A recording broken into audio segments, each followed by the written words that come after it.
Author's Introduction. This book was written in 2025, but it speaks from 2030. It is a memoir told from a future vantage point, used not to predict events, but to clarify responsibility. By writing from the other side of the decade, this story asks what choices would matter most if we were already living with their consequences. Some moments in this book are compressed, some outcomes imagined as complete.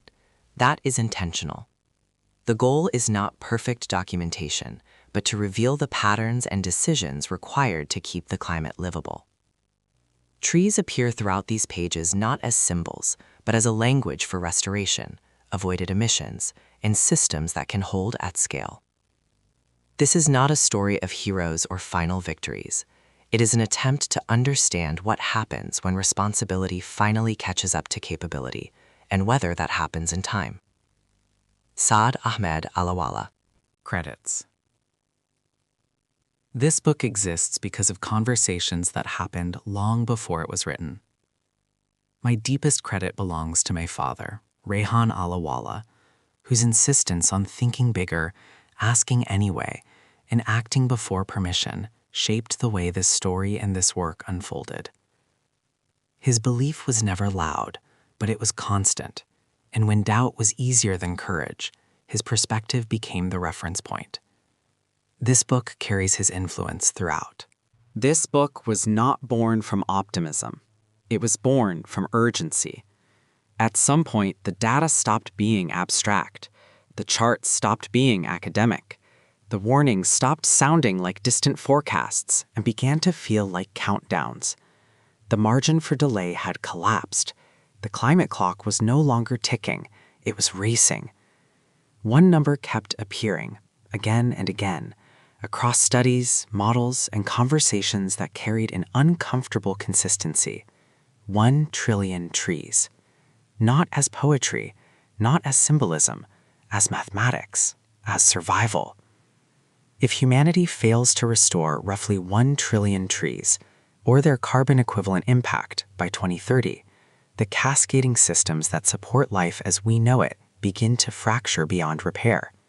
Food systems, water cycles, coastal stability, human migration, political order, none of it exists in isolation. Collapse is not dramatic, it is sequential. And so, this journey did not begin with a dream. It began with a question that refused to go away. If the problem is global, measurable, and time-bound, why are we still acting small? We realized something uncomfortable but obvious. Governments move slowly. Philanthropy is fragmented.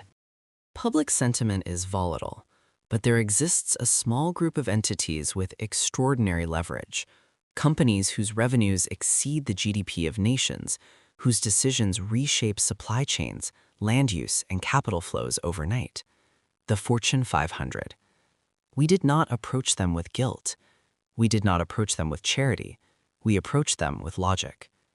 If a single global corporation can generate 7, 10, $20 billion a year, then it can also generate 10 billion trees of impact, directly or indirectly, if the problem is framed correctly, engineered properly, and executed with discipline. Our proposition was simple, almost uncomfortably so. We said, give us $1 million, not as a donation, but as accountability. In return, we will help you design, finance, execute, and verify an impact equivalent to 10 billion trees. Real land, real projects, real carbon removal, real livelihoods, real data. 1 company, 10 billion trees. 100 companies, 1 trillion trees. The math worked. The urgency demanded it. What followed was not smooth. This book is not a victory lap. It is a field journal. It documents resistance, skepticism, logistical nightmares, moral compromises, long nights, failed pilots, unexpected allies, and moments where the scale of what we were attempting felt absurd, even arrogant. But it also documents something else. This journey took us across continents, into boardrooms and barren land, into conversations with scientists, farmers, financiers, indigenous communities, and executives who quietly admitted what many already knew. Incremental sustainability was no longer enough. Offsets without integrity were meaningless. Net zero without regeneration was a delay tactic. We learned that planting trees is the easy part. Building trust is harder. Aligning incentives is harder still. And changing the psychology of scale, convincing institutions to think in billions instead of percentages, is the hardest work of all. This book is for the reader who feels the weight of the moment but doesn't yet see a path forward. It is for the leader who knows their company can do more but doesn't know how to begin. It is for the skeptic who believes 1 trillion is an impossible number until they see it broken down into decisions, contracts, hectares, and hands in the soil. Most of all, it is for the quiet fear many of us carry but rarely say out loud. What if we knew what to do and still didn't do it? The world does not end in fire or flood alone. It ends when capability and responsibility fail to meet. This is the story of how we tried to make them meet, at scale, under pressure, before time ran out. The clock is still running. This book is an invitation to step into the work. Not tomorrow. Now. Chapter 1. The Year the Data Stopped Being Polite. There was a time when climate change still sounded negotiable. Back then, reports used careful language. Graphs curved gently upward. Words like projection, scenario, and possibility softened the truth. It was something to be managed later, after growth, after elections, after comfort. Then the tone changed. The data stopped asking. It started insisting. There wasn't one report, one headline, or one catastrophe that did it. It was the accumulation, the unbearable consistency. Independent scientists, competing institutions, different models, different politics, all arriving at the same conclusion from different directions. We were running out of time. Not metaphorically, not eventually, systemically. Feedback loops were activating. Ice loss accelerated warming. Warming melted more ice. Forests flipped from carbon sinks to carbon sources. Soil lost its memory. Rainfall forgot its patterns. What once felt like isolated environmental issues began behaving like a single collapsing organism. And somewhere in that flood of numbers, one idea kept reappearing. Trees. Not as nostalgia, not as symbolism, as infrastructure. Trees regulate water cycles. They anchor soil. They cool land. They store carbon in a way no machine has yet learned to do at scale without massive trade-offs. They buy time, not forever, but long enough to stabilize systems already on the edge. Again and again, the math converged on the same uncomfortable estimate. Restoring roughly 1 trillion trees, or their carbon equivalent impact, by 2030 was not ambition, it was damage control. Miss that window, and the curve steepens beyond reach. What struck us wasn't just the size of the number, it was the silence around it. 1 trillion is too big to imagine, so people dismissed it. Governments broke it into press releases. Companies translated it into offsets. Everyone agreed it mattered, and then quietly behaved as if someone else would handle it. That's when something snapped. We realized the real crisis wasn't environmental. It was psychological. Humanity had trained itself to think small in a moment that demanded the opposite. We were solving a planetary problem with quarterly thinking.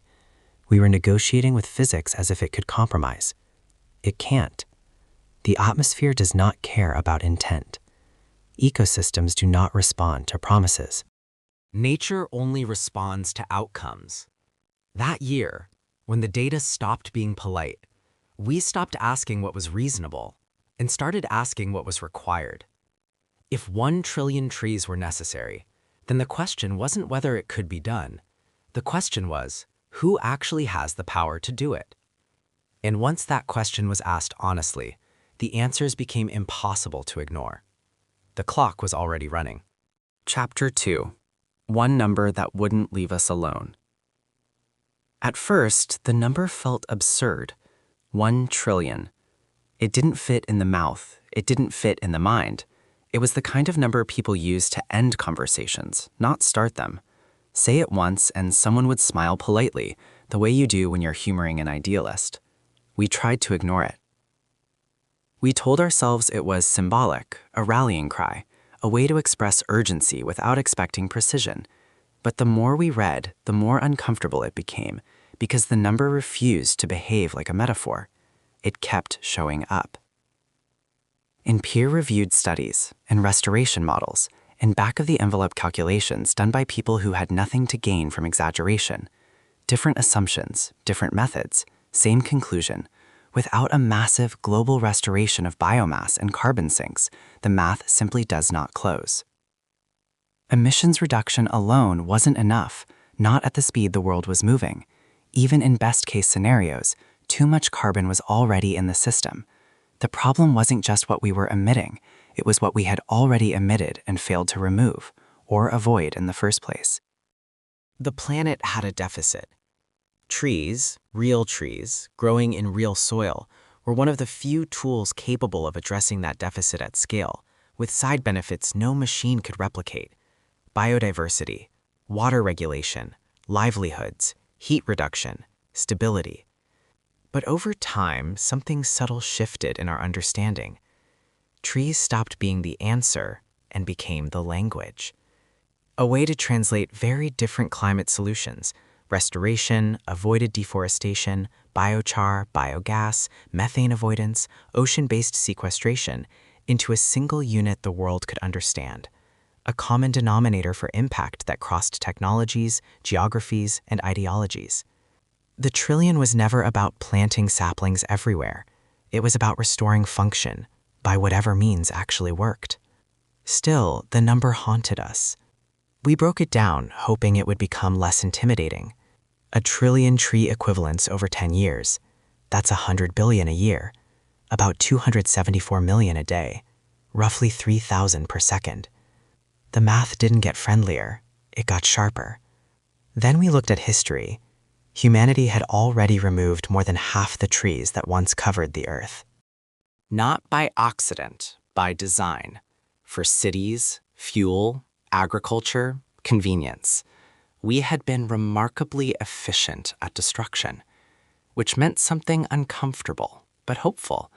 We already knew how to operate at this scale. The real question wasn't capacity, it was will. 1 trillion began to feel less like a stretch goal and more like a repayment, a partial reversal of a debt accumulated quietly over centuries. That's when the number stopped feeling abstract and started feeling personal. Because if it was necessary, and the science said it was, then treating it as impossible was just another form of denial. The world didn't need inspiration, it needed arithmetic. And arithmetic has a way of stripping excuses bare. Once you accept the trillion as real, everything else rearranges itself. Small programs start to look cosmetic. Pilot projects feel like stalling. Net zero pledges without removal or avoidance begin to resemble delay tactics. You're forced to ask harder questions. Who can move land at scale? Who controls capital at scale? Who can deploy solutions fast enough and survive mistakes? And once you ask those questions honestly, the trillion stops being overwhelming. It becomes directional. The number wouldn't leave us alone because it wasn't supposed to. It was a compass, not a destination. Ignore it and you wander. Face it and you're forced to choose a path. That was the moment we stopped trying to make the problem smaller. We decided to make ourselves bigger. Chapter 3. 2030 is not a deadline, it's a cliff. Deadlines imply flexibility. You miss them, you renegotiate. You extend timelines, revise targets, issue statements explaining why conditions changed. Deadlines belong to human systems, markets, politics, project plans. 2030 is not one of those. 2030 is a physical threshold. What the charts don't show clearly enough is that climate change does not move in straight lines. It waits, it accumulates, and then it accelerates. Systems absorb stress quietly until they don't. By the late 2020s, multiple tipping points, I checked the text of your document, begin to overlap. Not in theory, in physics. Permafrost thaw releases methane that cannot be recalled. Forest dieback flips ecosystems from absorption to emission. Ocean warming disrupts currents that stabilize weather across continents. These aren't isolated events. They reinforce one another. Miss the window, and effort doesn't just become harder, it becomes exponentially less effective. This is what makes 2030 a cliff. Up to that point, restoration buys time. After it, restoration becomes triage. You're no longer stabilizing systems. You're reacting to collapse while still emitting into the chaos. That distinction matters. Because most public conversations treat 2030 like a symbolic checkpoint, a line on a policy document, a goal you aim for while quietly planning for exceptions. Nature does not grant extensions. Carbon released today does not ask whether a country met its pledge. It compounds. Heat does not wait for better governance. Drought does not negotiate. And yet, the world behaved as if it had time. Companies committed to net zero by 2050 while expanding fossil infrastructure in 2025. Governments announced bold targets without execution mechanisms. Everyone spoke the language of urgency while operating at the pace of comfort. What we learned, quickly and painfully, is that comfort is lethal at this stage. By the time consequences feel undeniable, the leverage is already gone. The hardest truth was this: the planet does not collapse all at once. It fragments, slowly enough that denial survives, quickly enough that recovery doesn't. People imagine an ending. What actually happens is loss, region by region, system by system. Food prices spike. It didn't. It happened exactly as predicted. 2030 isn't when the world ends. It's when the path back narrows so much that only miracles fit through it. And miracles are not a strategy. That realization changed how we thought about responsibility. If the window was real, and the science said it was, then incrementalism wasn't caution, it was negligence.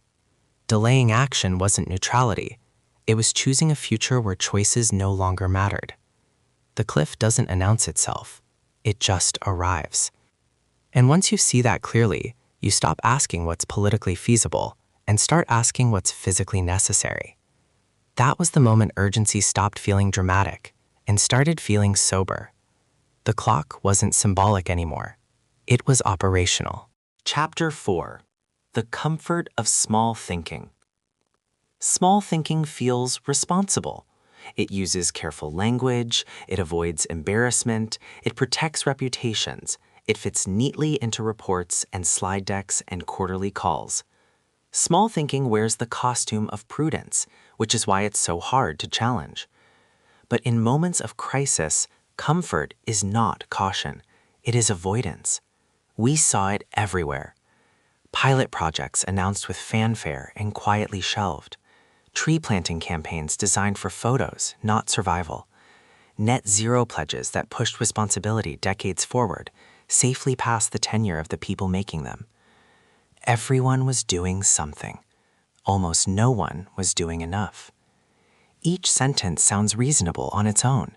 Together, they form paralysis. The problem wasn't incompetence, it was psychology. Human institutions are built to optimize for risk avoidance, not existential response. They are excellent at incremental improvement and terrible at discontinuous change. They evolved for stability, not survival under pressure. Climate collapse doesn't care about that distinction. We realized that small thinking wasn't just insufficient, it was actively dangerous. It consumed time while creating the illusion of progress. It allowed people to feel morally resolved, while the underlying math continued to worsen. The most unsettling realization was this: many decision-makers knew their actions were inadequate.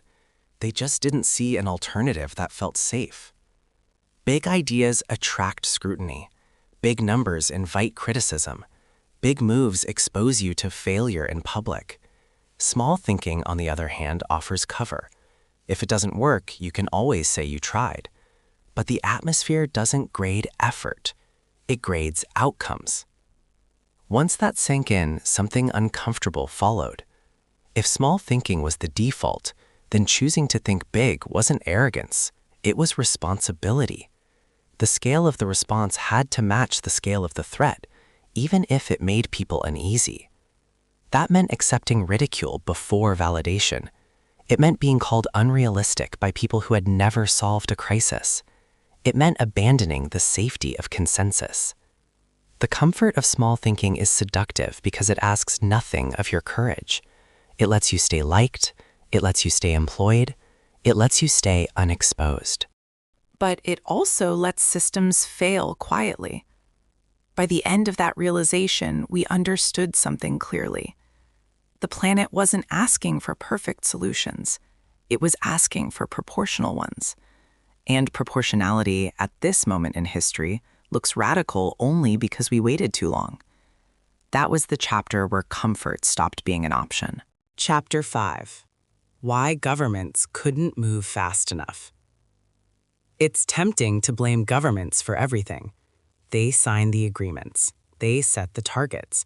They stand on stages and promise futures they don't personally have to live in. When progress stalls, they become convenient villains. But the truth we encountered was more complicated and more unsettling. Governments weren't evil, they were slow by design. Democracy is built on consensus. Bureaucracy is built on procedure. Policy is built on compromise. These systems exist to prevent chaos, not to respond to emergencies that evolve faster than legislation. Climate collapse moves at the speed of physics. Governments move at the speed of politics. By the time a bill is proposed, debated, amended, approved, funded, challenged, and implemented, years have passed. In those same years, forests burn, ice melts, and carbon compounds. Nature doesn't pause while committees deliberate. We watched countries announce ambitious climate goals with genuine intent, only to realize that execution was trapped inside institutional machinery never meant for rapid transformation. Every step required alignment across ministries, budgets, elections, and public opinion. And elections change everything. A 5-year plan dissolves with a new administration. A long-term restoration strategy collapses under short-term voter pressure. Planting trees doesn't win elections the way fuel subsidies do. Stability is rewarded. Foresight is risky. Even when governments wanted to act, they faced limits.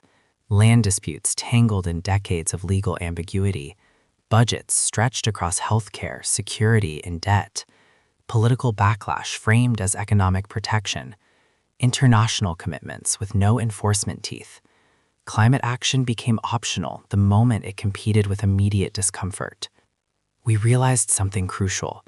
Governments are necessary but insufficient. They can create frameworks, they can enable standards, they can remove barriers, but expecting them to lead the fastest, most aggressive response was unrealistic. Not because they didn't care, but because they couldn't move faster than their own structure allowed. The irony was painful. The institutions created to protect citizens were constrained by the very processes meant to ensure fairness. Climate change exploited that delay mercilessly. This wasn't an argument against government. It was an argument against waiting. If the response required speed, scale, and risk tolerance, then leadership had to come from entities capable of acting across borders, deploying capital rapidly, and surviving failure without collapsing. That narrowed the field dramatically. Once we accepted that governments would follow, not lead, the next question became unavoidable. Who could move fast enough to matter? And the answer pointed us somewhere uncomfortable, powerful, and impossible to ignore. Chapter 6. Why Charity Was Never Enough. Charity makes us feel human. It appeals to empathy. It softens guilt. It allows us to believe that small acts of generosity can counterbalance large acts of harm. In moments of crisis, charity becomes the first instinct and often the last. But climate collapse is not a fundraising problem. It is a systems problem. We learned this the hard way. Nonprofits were doing meaningful work, planting trees, restoring land, supporting communities, but they were constrained by donations that arrived unpredictably, tied to emotions rather than outcomes.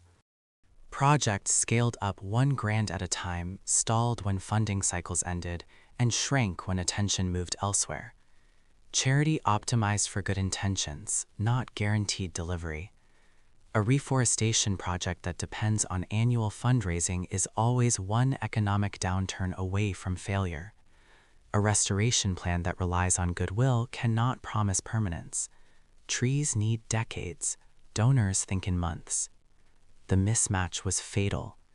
We saw organizations burn out under the weight of expectation, asked to solve planetary problems with bake sale budgets and volunteer labor.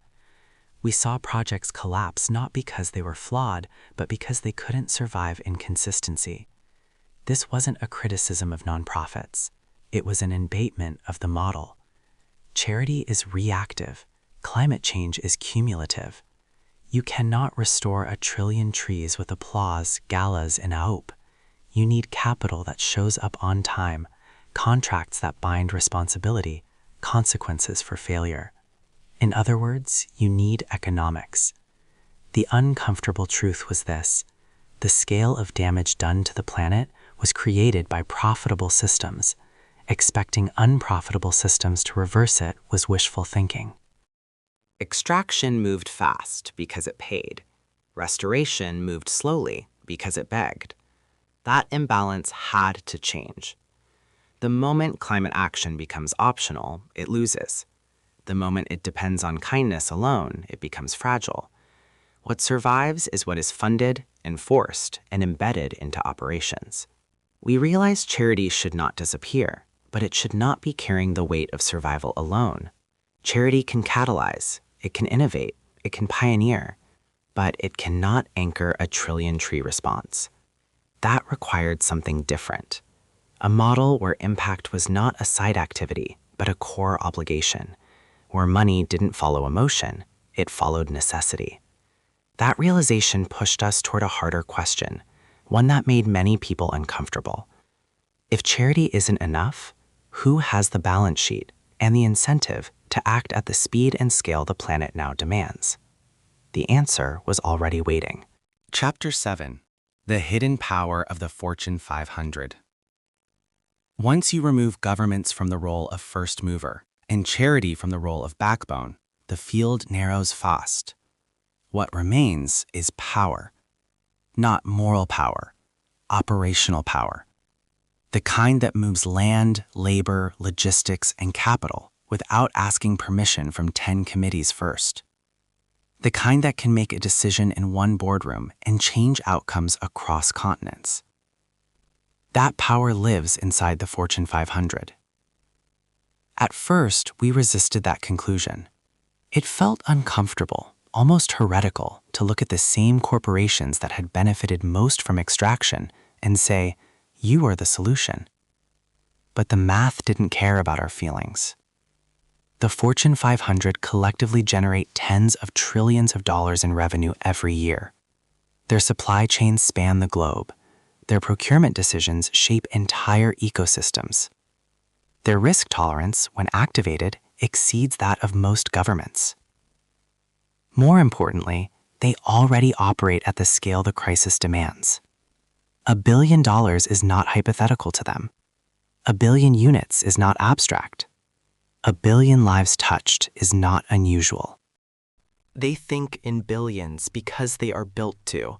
What we began to see, clearly, uncomfortably, was that the trillion-tree problem wasn't too big for corporations. It was too small for their attention. Most sustainability efforts aimed at these companies were framed as side quests, CSR initiatives, reporting exercises, reputation management. None of it demanded transformation. None of it threatened inertia. We realized something critical. These companies weren't avoiding climate action because they didn't care.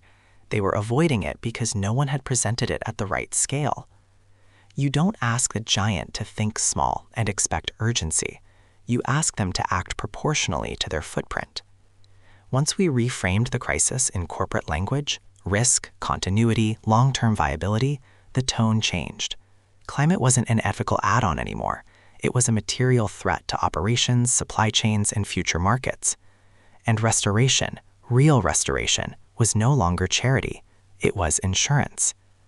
One Fortune 500 company restoring the equivalent of 10 billion trees wasn't heroic. It was rational. It matched their extraction, their emissions, their reach. And here was the most uncomfortable realization of all. If just 100 of them acted seriously, not performatively, not symbolically, the trillion was achievable. No global treaty, no mass behavioral shift overnight, no miracle, just alignment between responsibility and capability. The hidden power of the Fortune 500 wasn't that they were rich, it was that they were already structured for execution at scale. They knew how to deploy capital, manage risk, and measure outcomes. They just hadn't been asked properly. That insight changed everything. We stopped seeing these companies as distant castles. We started seeing them as dormant engines, powerful, idle, waiting for a problem big enough to justify ignition. The trillion was that problem. And once we understood that, the next step became inevitable. If this power existed, someone had to activate it. And if no one else was doing it, we would. Chapter 8, From Percentages to Billions. The moment we started speaking in percentages, we lost. That was the quiet realization that reshaped everything. Every sustainability conversation we listened to followed the same script. Reduce emissions by 5%. Improve efficiency by 12%. Offset 30% of residual impact. The numbers sounded impressive. They filled slides, they survived audits, they reassured boards, and they were completely disconnected from reality. Percentages are comforting because they scale down responsibility. They allow massive actors to feel proportional without being transformative. A 5% reduction on a massive footprint still leaves a massive footprint. The damage continues, just slightly slower. Physics doesn't care about relative improvement. It cares about absolute outcomes. The atmosphere doesn't measure effort in percentages. It measures carbon in tons. Ecosystems don't respond to efficiency gains. They respond to regeneration or collapse. Once we saw that clearly, the language had to change. We stopped asking companies how much less bad they wanted to be. We started asking how much good they were willing to deliver. That shift, from percentages to billions, felt almost offensive at first. 10 billion trees. A concrete number tied to real land, real timelines, and real accountability. People pushed back immediately. Exactly. The crisis wasn't incremental. Why should the response be, we learned that percentages protect comfort, billions expose truth? When you say 10 billion trees, conversations stop being theoretical. Suddenly, people ask real questions. Where? How? Who owns the land? What happens if it fails? How do we measure it? That's when seriousness begins. This wasn't about ego or spectacle. It was about matching language to scale. A company with global operations, multi-billion-dollar revenues, and decades-long horizons should not be thinking in marginal improvements. It should be thinking in system-level corrections. Once we reframed the conversation, something unexpected happened. Resistance softened. Not because the ask became easier, but because it became clearer. Executives understood big numbers. They lived inside them. What they hadn't been given before was a framework that treated climate action with the same rigor as expansion, mergers, or risk management. We weren't asking them to feel guilty. We were asking them to act proportionally. And proportionality at this moment in history is uncomfortable. Moving from percentages to billions stripped away hiding places. It forced a confrontation with reality, one where good intentions were no longer enough, and seriousness had to be proven through scale. That was the chapter where climate action stopped being a department. It became a decision. Chapter 9, The $1 Million Question. Once we decided to think in billions, a new problem appeared immediately. How do you make people take this seriously? Because big ideas attract applause long before they attract commitment. Everyone agrees in principle. Everyone nods. Everyone says the right things. And then, nothing moves. We realized something uncomfortable. Free ideas are easy to ignore. If this was truly as urgent as we believed, then it needed weight, friction, consequence, something that made walking away uncomfortable. That's when the million-dollar question emerged. Not whether companies should act, but what would force action to become real. We tested smaller asks in our heads: advisory retainers, pilot fees, grants, sponsorships. Every version felt wrong, too safe, too familiar, too easy to postpone. The room went quiet. $1 million was confrontational. It cut through politeness. It would immediately separate curiosity from intent. Anyone who stayed in the conversation after hearing that number wasn't browsing, they were serious. But the fear hit instantly. Who are we to ask for that? What if they laugh? What if we never get a single yes? We were young, inexperienced, still proving ourselves. The idea of attaching $1 million price tag to a vision that large felt like stepping into traffic and trusting the cars to stop. Then we flipped the question. What does $1 million mean to a Fortune 500 company? Not much.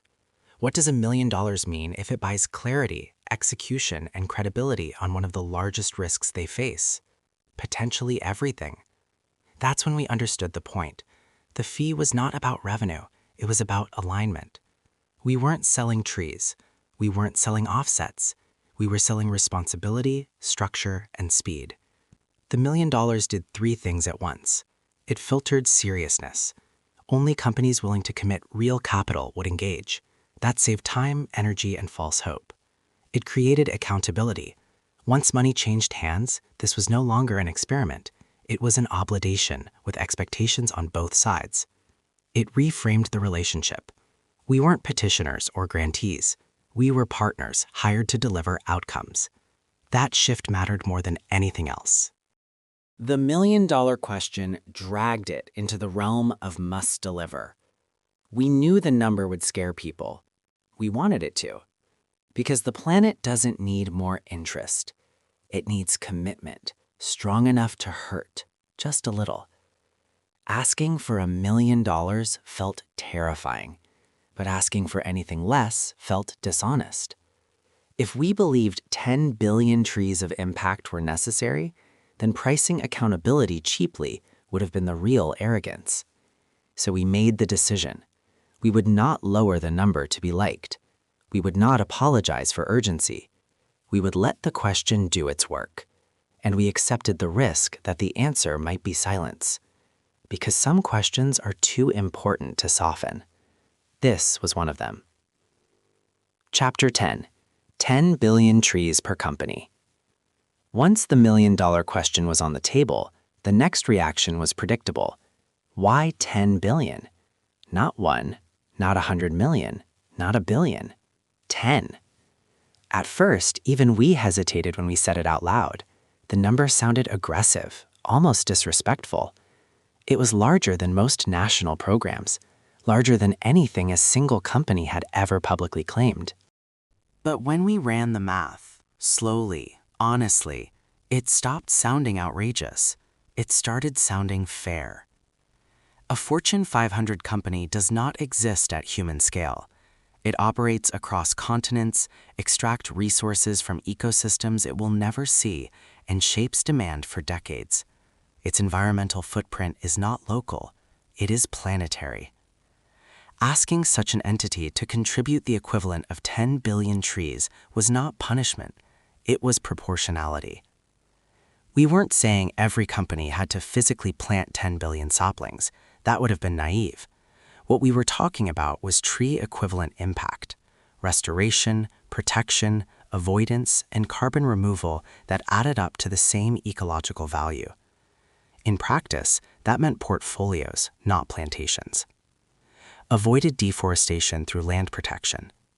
agroforestry systems that restored soil and livelihoods, biochar businesses that permanently locked carbon in soil, biogas systems that prevented methane emissions and reduced wood burning, other nature-based and engineered removal pathways that actually held up under scrutiny. 10 billion wasn't a slogan. It was a design problem. We learned quickly that smaller numbers failed to create urgency. A billion felt optional. Hundreds of millions felt charitable. 10 billion forced people to confront land use, supply chains, capital allocation, and long-term commitment. It demanded planning at the same level as a major acquisition or global expansion. And that was the point. We weren't asking for gestures. We were asking for transformation. The pushback was immediate. Exactly. The climate crisis does not care about competitive parity. Waiting for peers is how collapse becomes collective.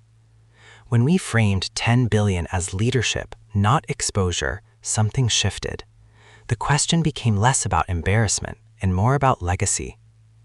And credibility required structure. 10 billion per company wasn't arbitrary. It was the smallest number that forced seriousness, long-term thinking, and irreversible impact. Anything less risked becoming another footnote. Once companies understood that 10 billion was not symbolic but engineered, they stopped arguing with the number. They started asking for a plan. And that's when the real work began. Chapter 11. Why 100 companies were enough. Once you accept 10 billion trees as the right order of magnitude, another truth emerges. Quiet, almost unsettling in its simplicity. You don't need everyone. You never did. We had been conditioned to believe that saving the planet required universal agreement. Every nation, every company, every consumer, billions of people changing behavior at once. That belief was paralyzing and false. Systems don't change because everyone agrees. They change because a critical mass moves first. When we ran the numbers honestly, the results surprised even us. 10 billion trees per company, 100 companies, 1 trillion trees. That was it. No global referendum, no moral awakening of 8 billion people overnight, no perfect alignment of politics and culture, just 100 decisions. And here's the part that reframed everything. There are far more than 100 companies on Earth capable of doing this. We weren't scraping the bottom of the barrel. We were selecting from the very top, the entities with the deepest balance sheets, the longest horizons, and the greatest exposure to climate risk. 100 wasn't ambitious. It was conservative. The realization was both empowering and terrifying. Empowering because the problem suddenly felt solvable. Terrifying because it stripped away excuses. If only 100 actors were required, then failure would no longer be abstract. It would be attributable. We didn't need consensus. We needed leadership. History follows this pattern relentlessly. Industrial revolutions, technological shifts, economic realignments, none of them waited for everyone to be ready. They were driven by early movers who absorbed risk first and rewrote norms for everyone else. Climate action would be no different. Once the first 100 moved seriously, irreversibly, the rest would follow. Markets would adopt, standards would shift. What felt radical would become expected. The trillion wasn't a crowd problem, it was a leadership problem. That clarity hardened our resolve. We stopped worrying about convincing the world and focused on identifying the 100 who could actually move it. And for the first time, the path forward felt narrow, but clear. 100 decisions, 1 trillion trees. One chance to prove that scale, when aimed correctly, can still bend history. Chapter 12. Consulting, not charity. The moment we framed this as charity, we lost control of it. Charity invites sympathy. Consulting demands outcomes. That distinction became the spine of everything we built. We had seen what happened when climate work lived in the charity box. It became optional, seasonal, vulnerable to mood, markets, and media cycles. It lived at the edge of organizations, not in their core. Easy to praise, easier to cut. We refused that fate. If a Fortune 500 company was going to engage with us, it wouldn't be as a donor looking for goodwill. It would be as a client demanding delivery. That meant contracts, milestones, accountability, and consequences. We were not asking them to be kind. We were asking them to be serious. Calling it consulting changed the posture instantly. Budgets came from operations and risk, not philanthropy. Executives leaned in differently when failure had implications. This wasn't semantics, it was strategy. Consulting forced clarity. Clear scope instead of vague promises, timelines instead of intentions, measurement instead of narratives, accountability instead of applause. And it protected the work from being dismissed as feel-good activism. We told companies plainly, if you want charity, give to a charity. If you want impact that survives scrutiny, hire us. That honesty filtered the room. Some walked away immediately. They wanted the photo without the burden. We let them go. The planet could not afford performative allies. Those who stayed understood something important. Consulting meant they were buying expertise to solve a problem that directly threatened their future. Climate was no longer outside the business. It was inside the risk register. For us, this framing was also a shield. It allowed us to say no. It allowed us to push back. It allowed us to hold the line on scale and integrity. Charity is grateful. Consulting is rigorous. And rigor was the only thing that could survive the decade ahead. By choosing consulting over charity, we chose discomfort over applause. We chose structure over sentiment. We chose a model that could actually carry the weight of 1 trillion trees. That choice narrowed our audience, but it strengthened our mission. Because when the work is this big, you don't need everyone. You need the ones willing to be held accountable. Chapter 13. The Silence Between Messages. There is a particular kind of silence that only ambition hears. It isn't loud. It doesn't reject you openly. It doesn't even say no. It simply doesn't answer. That silence arrived the moment we began outreach. We had clarity. We had conviction. We had a model that finally made sense. And yet, when we pressed send, the world didn't respond the way urgency had taught us to expect. LinkedIn became our hunting ground, not casually, methodically. We searched titles like archaeologists searching for clues, chief sustainability officer, head of ESG, director of climate strategy. We learned quickly that titles lied. Some roles were ceremonial, others were buried 2 levels below decision-making. Many people cared deeply and could do nothing. We read annual reports no one reads. We scanned footnotes. We followed panel speakers from obscure conferences. We cross-referenced press releases with org charts. We worked backward from words like net zero to find who actually owned the risk. Every name felt earned. Then came the writing. Every email mattered. Too long, and it would never be read. Too short, and it would be dismissed as noise. We rewrote sentences late into the night, debating commas as if they could tilt destiny. We stripped the pitch down to its bones. No hype, no guilt, no exaggeration, just the truth, presented calmly, almost stubbornly. And then we waited. Days passed, then weeks. The platforms betrayed us with their quiet cruelty. Seen. No reply. No acknowledgement. Just confirmation that our words had landed somewhere and been left there. The silence seeped into our nights. We refreshed inboxes compulsively. We checked spam folders as if hope might be misfiled. We argued about follow-ups, 7 days or 14, confident or deferential, assertive or patient. Some nights, the work continued not because there was more to do, but because stopping meant thinking, and thinking meant asking questions we weren't ready to answer. What if this is right, but no one listens? What if scale itself scares people away? What if the silence is the answer? There were moments we laughed at the absurdity of it all. Other moments we sat quietly, drained, staring at screens that refused to change. We were learning a hard truth. Changing the world doesn't fail loudly. It fails quietly in inboxes that never reply. And still, we kept sending. Not because it was working, because stopping felt like choosing collapse by default. That silence would not be the end of the story, but it would shape us. It taught us endurance. It stripped away entitlement. It forced us to earn every inch of progress. And it made the first reply, when it finally came, feel less like validation and more like permission to continue. The silence between messages didn't break us. It sharpened us. Chapter 14. Asking Anyway.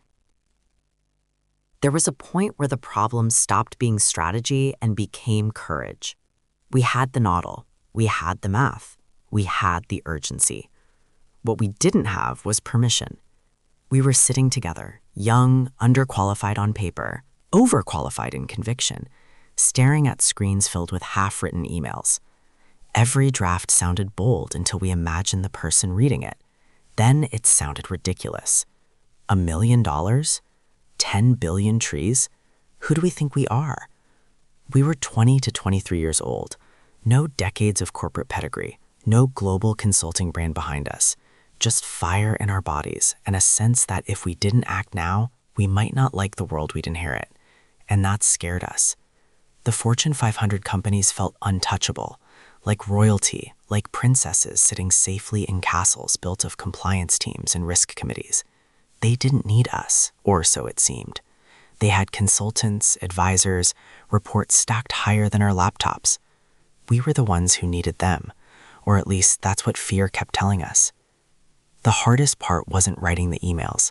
It was believing we had the right to send them. We talked ourselves in circles. Maybe we should lower the price. Maybe we should start smaller. Maybe we should wait until we have more experience. Waiting felt responsible. Waiting also felt like betrayal. Because deep down, we knew something uncomfortable. Our generation didn't create this mess, but we were going to live inside it. The forests cut before we were born. The emissions released before we could vote. The shortcuts taken in the name of growth while someone else promised to deal with the consequences later. Later had arrived. Still, fear has a convincing voice. It sounds like wisdom. It tells you not to embarrass yourself, not to overreach, not to challenge people who look more powerful than you. That's when I spoke to my dad. I told him everything, the doubt, the hesitation, the feeling that we were knocking on doors we hadn't earned the right to knock on. I expected caution, maybe advice to slow down. Instead, he laughed softly. I looked at him confused. He explained, "Everyone needs someone. Boys need girls, girls need boys. You can admire from a distance forever. You can assume they're out of your league." That sentence rewired the room. These companies weren't princesses waiting to be impressed. They were institutions under pressure, facing risks they didn't fully know how to solve. Supply chains exposed, regulations tightening, public trust thinning, the planet destabilizing beneath their forecasts. They needed answers. We had one. Not perfect, not complete, but real. This wasn't desperation.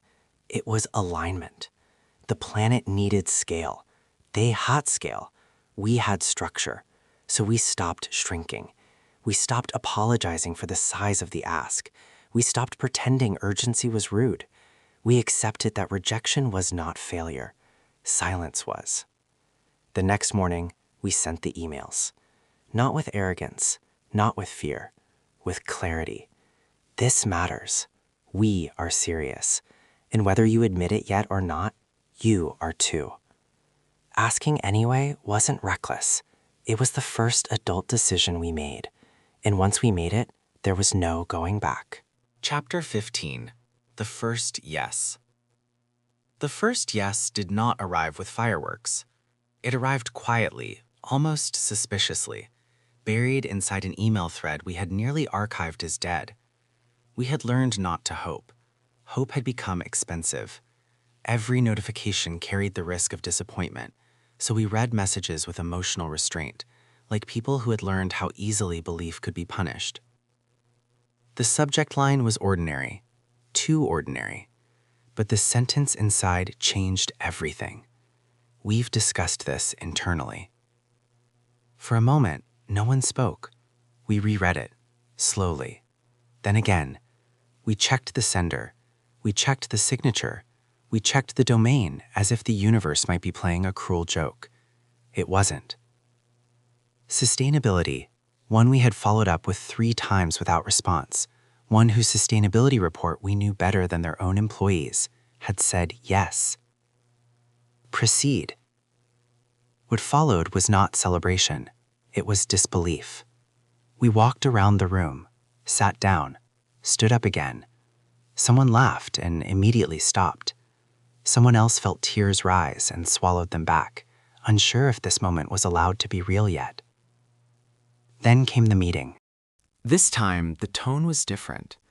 They weren't asking if this was possible. They were asking how fast it could be executed. They asked the questions only serious buyers ask. How do you verify impact at this scale?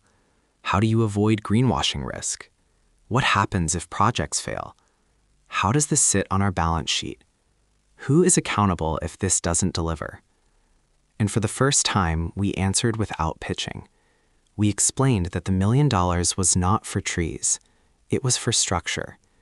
They were paying for end-to-end design of a 10 billion tree equivalent impact strategy, identification and due diligence of land, projects, and partners across regions, a verified MRV, measurement reporting verification framework that could withstand scrutiny, risk mitigation across execution, reputational exposure, and delivery timelines, a roadmap that converted climate ambition into operational reality. We told them something most consultants never dare to say. This fee does not buy you good press. The silence after that statement was long. A week later, the contract arrived. Seeing the number in writing felt unreal. $1 million.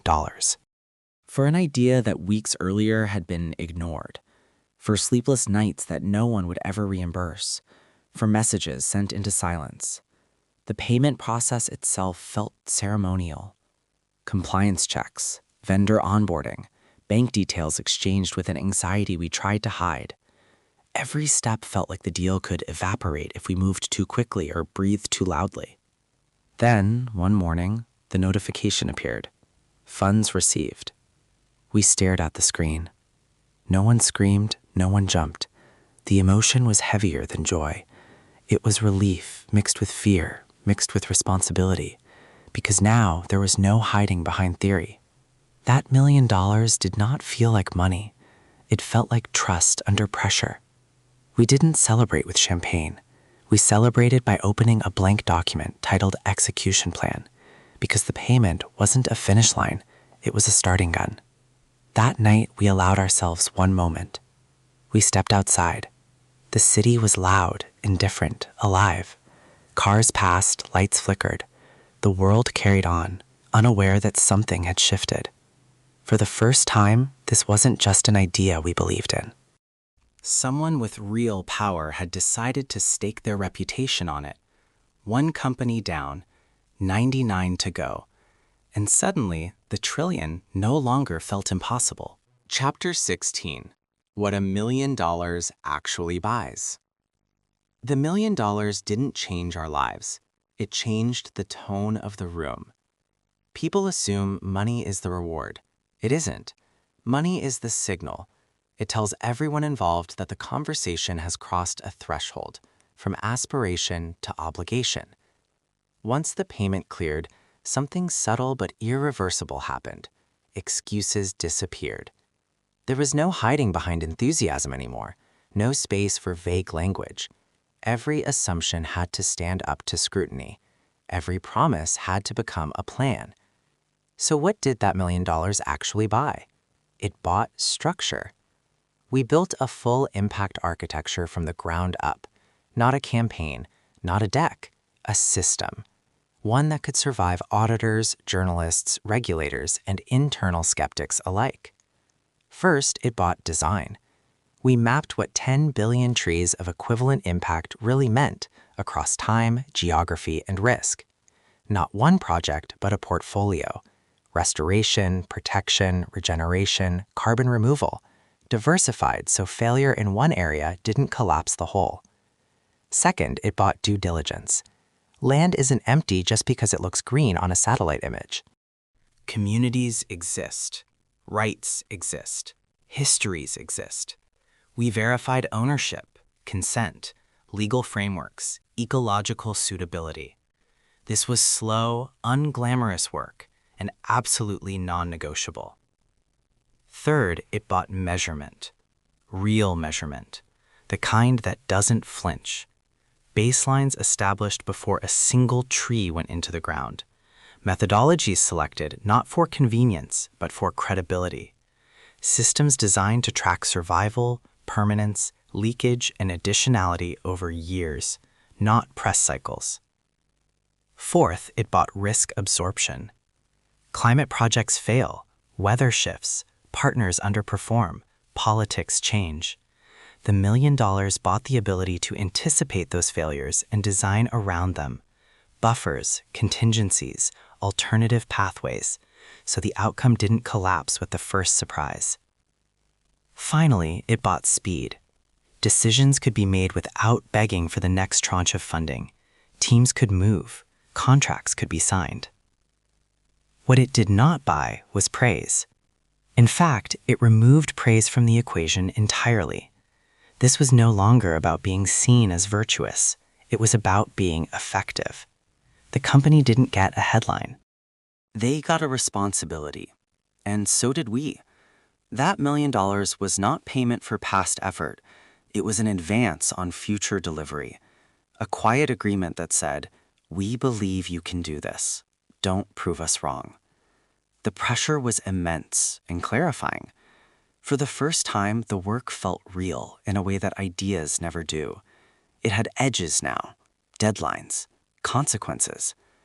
This was the moment the project stopped being a vision and became an obligation. And once you accept that kind of money for that kind of promise, there is no room left for pretending. Only execution. Chapter 17. When Money Turned into Responsibility. The moment the money arrived, celebration ended before it began. Not because we weren't grateful, but because gratitude quickly gave way to something heavier. The $1 million didn't feel like a win. It felt like a line crossed. A quiet acknowledgement that what we were doing was no longer hypothetical. Before the transfer, failure would have been disappointing. After it, failure would have been unforgivable. We could feel the shift immediately. Conversations changed. Decisions carried weight. Every shortcut we might have taken earlier now felt dishonest. Every assumption had to be challenged. Every dependency stress-tested. Responsibility has a gravity to it. It pulls clarity into focus. We realized that we weren't just accountable to a client anymore. We were accountable to the land that would be touched, the communities that would be involved, and the credibility of an idea that could not afford to collapse publicly. If we failed, it wouldn't just hurt us. It would give skeptics permission to say, "See?" That pressure was sobering. We stopped moving fast for the sake of momentum and started moving deliberately for the sake of permanence. Speed still mattered, but only when paired with correctness. Every meeting began with the same unspoken question: will this still make sense in 10 years? We learned to say no more often. No to rushed partnerships. No to projects that looked good on paper but weak on the ground. No to narratives that overpromised and underdelivered. The money had given us leverage, but it also demanded restraint. Responsibility forced us to grow up quickly. The decisions we were making were no longer the decisions of excited founders. They were the decisions of stewards, temporary holders of trust that did not belong to us. Late nights returned, but they felt different now, less frantic, more focused. Instead of wondering if this could work, we were obsessing over how not to break it. We debated details no one outside the room would ever notice: buffer assumptions, survival rates, verification timelines, community engagement models. The kind of work that never makes headlines, but determines whether promises survive reality. There was a strange calm in it. For the first time, fear stopped being about rejection and became about integrity. Not whether people would say no, but whether we would live up to the yes we had been given. That's when we understood something critical. Money doesn't create pressure. Responsibility does. And once you feel that weight honestly, ambition stops being loud. It becomes precise. That was the chapter where we stopped feeling young. Not because we had aged, but because the work demanded adulthood. And it was not going to wait for us to feel ready. Chapter 18. The Ground Truth. You cannot understand scale from a screen. You can model it, you can simulate it, you can debate it in air-conditioned rooms with perfect slides and elegant numbers. But scale, the kind that feeds or fails millions, only reveals itself when your shoes touch dust that doesn't belong to you. Africa forced that lesson on me. I went because something felt incomplete. We were designing trillion-tree impact from afar, and a quiet voice kept asking a dangerous question. Do you actually know what this looks like on the ground? So I went. Rwanda was the first mirror. Orderly, intentional, serious. There I saw what governance aligned with long-term thinking looks like. Reforestation wasn't a side project, it was national logic. Land use was deliberate. Accountability was visible. The lesson was sharp. When leadership decides something matters, execution follows. Trees don't fail because of nature. They fail because of systems. Ethiopia was different. Ethiopia was scale without polish. Vast landscapes, raw potential, communities carrying history and hunger at the same time. I stood in places where the land could heal quickly, if capital, trust, and time arrived together. I learned that poverty doesn't mean lack of sophistication. It means lack of options. And when people are given ownership instead of aid, the math of impact changes overnight. Kenya taught me about friction. Everyone talks about Kenya as a climate hub, and it is, but hubs come with complexity, competing projects, competing narratives, carbon everywhere, integrity uneven. It forced me to confront a hard truth. Not all climate action is honest, and not all honesty is scalable. Due diligence is not optional at this level. It is survival.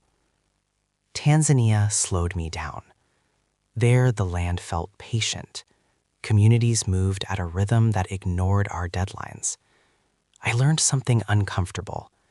Urgency does not give you the right to rush people whose lives are already fragile. Impact that doesn't respect tempo creates resentment, not regeneration. Trees planted without trust don't survive long enough to matter. Uganda broke something open in me. I saw farmers who understood ecosystems better than most consultants ever will.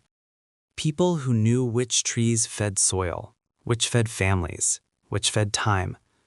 I realized how arrogant it is to assume solutions come from PowerPoint decks.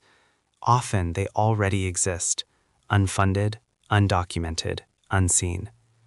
Across these 5 countries, one pattern became undeniable. The world does not lack land. It lacks alignment. Money moves faster than trust. Corporate timelines move faster than ecosystems. Global ambition often moves faster than local reality. And yet, despite all of this, I felt something unexpected. Hope. Not the fragile, performative kind, the hard kind, the kind that survives contradiction. Because I saw that when incentives align, when communities earn, when corporations commit, when systems measure honestly, scale is not only possible, it is natural. Africa taught me humility. It taught me that trees are not the unit of change, people are. That the trillion will never be planted by one organization, one continent, or one idea. It will be assembled, slowly, unevenly, painfully, by millions of decisions that either respect reality or ignore it. I returned different, less romantic, more grounded, more stubborn. Because after seeing the land, meeting the people, and feeling the weight of what failure would mean there, quitting stopped being an option. This journey stopped being about a number. It became about responsibility to the places that will feel the consequences first, longest, and hardest. And once you learn that lesson, you don't get to unlearn it. Chapter 19. Trees are easy. Systems are not. Planting a tree is simple. You dig a hole, you place a sapling, you cover the roots, you take a photo. That simplicity is exactly why so many efforts fail. We learned this the hard way. On paper, planting trees looks like an execution problem. In reality, it's a systems problem pretending to be an agricultural one. Trees don't die because people forget how to plant them. They die because the systems around them don't hold. Water access fails, land rights are unclear, maintenance budgets disappear. Communities aren't incentivized to protect what they don't own. Verification stops after the press cycle ends. A sapling doesn't need optimism. It needs a decade of boring reliability. That realization forced us to confront a deeper truth. This wasn't just about trees. Every climate solution fails the same way when systems are missing. Biochar plants shut down when feedstock supply isn't secured. Biogas digesters are abandoned when maintenance incentives disappear. Clean cooking solutions fail when adoption isn't culturally grounded. Methane avoidance collapses when monitoring stops. Different tools. Same problem. Scale is not achieved by multiplying actions. It is achieved by multiplying systems that survive friction. Who earns when the system works? Who loses if it changes existing behavior? Who maintains it in year 3, not launch week? Who verifies outcomes when nobody is watching? The list grew longer. So did our respect for what real impact demands. We saw projects with millions of trees planted and millions lost because no one budgeted for grazing pressure, fire risk, or political change. We saw biochar facilities stall because markets weren't connected. We saw climate technologies fail, not because they didn't work, but because no one held the system together. Trees are biological. Carbon is chemical. Survival is political. This is where many good intentions quietly fail. Planting is celebrated, installations are launched, systems are ignored, and 5 years later, the impact exists only in reports. We refused to participate in that cycle. If we were going to claim impact at the scale of billions, tree equivalent or otherwise, every system had to be explicit.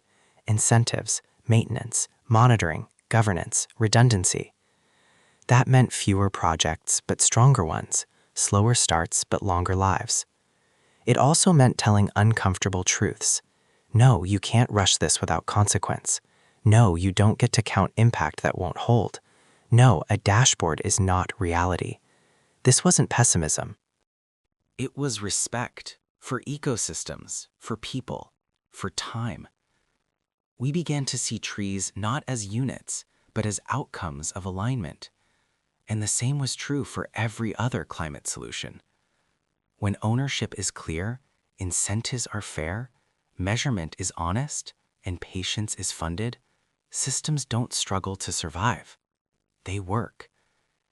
This chapter changed how we operated. It stripped away romanticism and replaced it with rigor. It taught us that visible actions get attention, but invisible systems determine truth.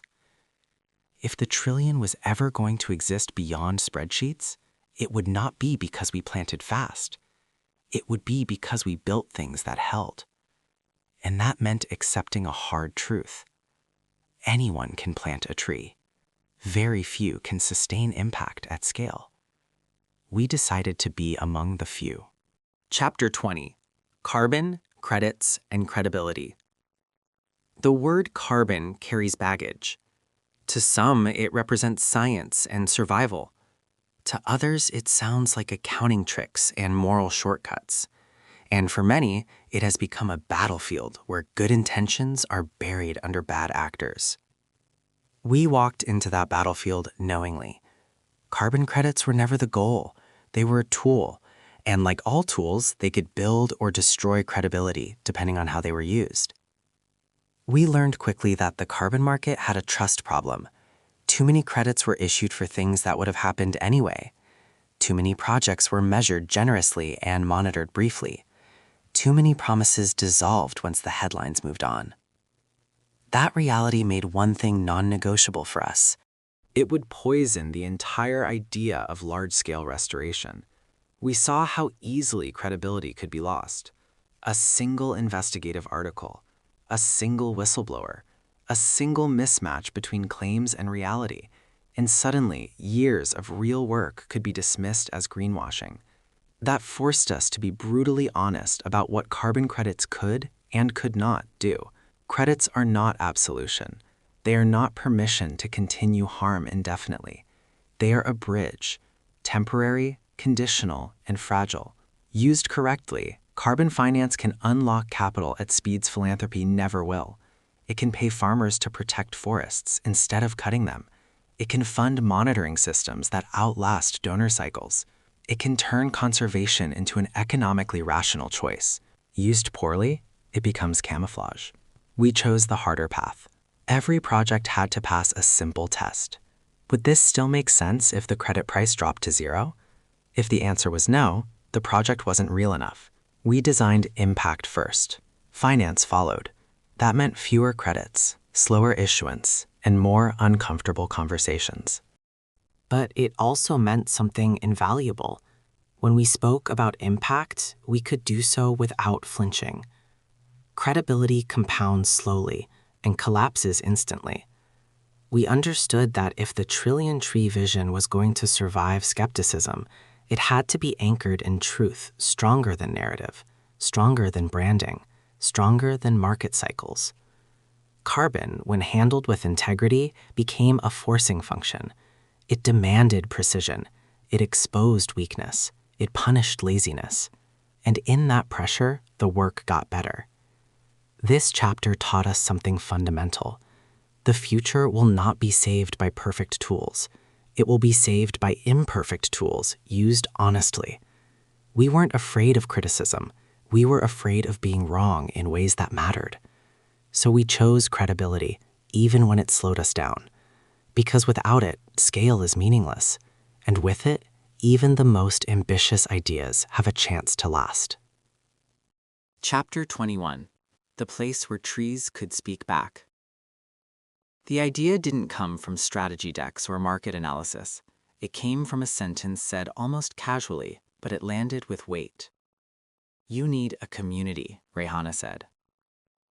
At first, it sounded simple, almost obvious, and yet we had missed it. We were building systems for billions of trees, negotiating with corporations, designing frameworks that could survive audits and scrutiny. Everything was big, heavy, institutional. But movements don't start at the top. They start where people feel seen. Rehana reminded us of something quietly powerful. People love to show that they care, not out of ego, but out of identity. When someone plants a tree, they don't just plant wood and leaves. They plant a statement. This is who I am. So we asked a dangerous, liberating question. What if there was a place where planting a tree wasn't the end, it was the beginning of a conversation? PlanetNet was born. Not a campaign, not a leaderboard, a club. A place for tree huggers, tree lovers, tree obsessives. People who want to talk about soil and shade and roots and rainfall. People who want to post, "I planted my first tree today," and have strangers celebrate it like a milestone. We didn't want perfection. We wanted momentum.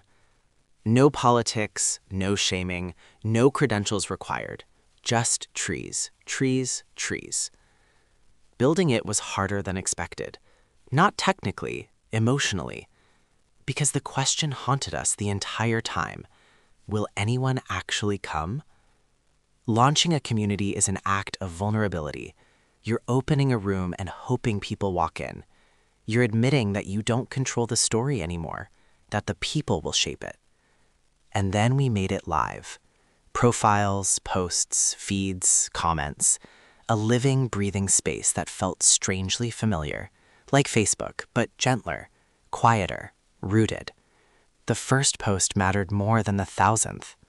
The first photo of someone proudly standing next to a tree they planted, mud on their hands, smile unfiltered, felt like proof that this wasn't a gimmick. It was human. What we learned quickly was this: people don't join movements for outcomes, they join them for belonging.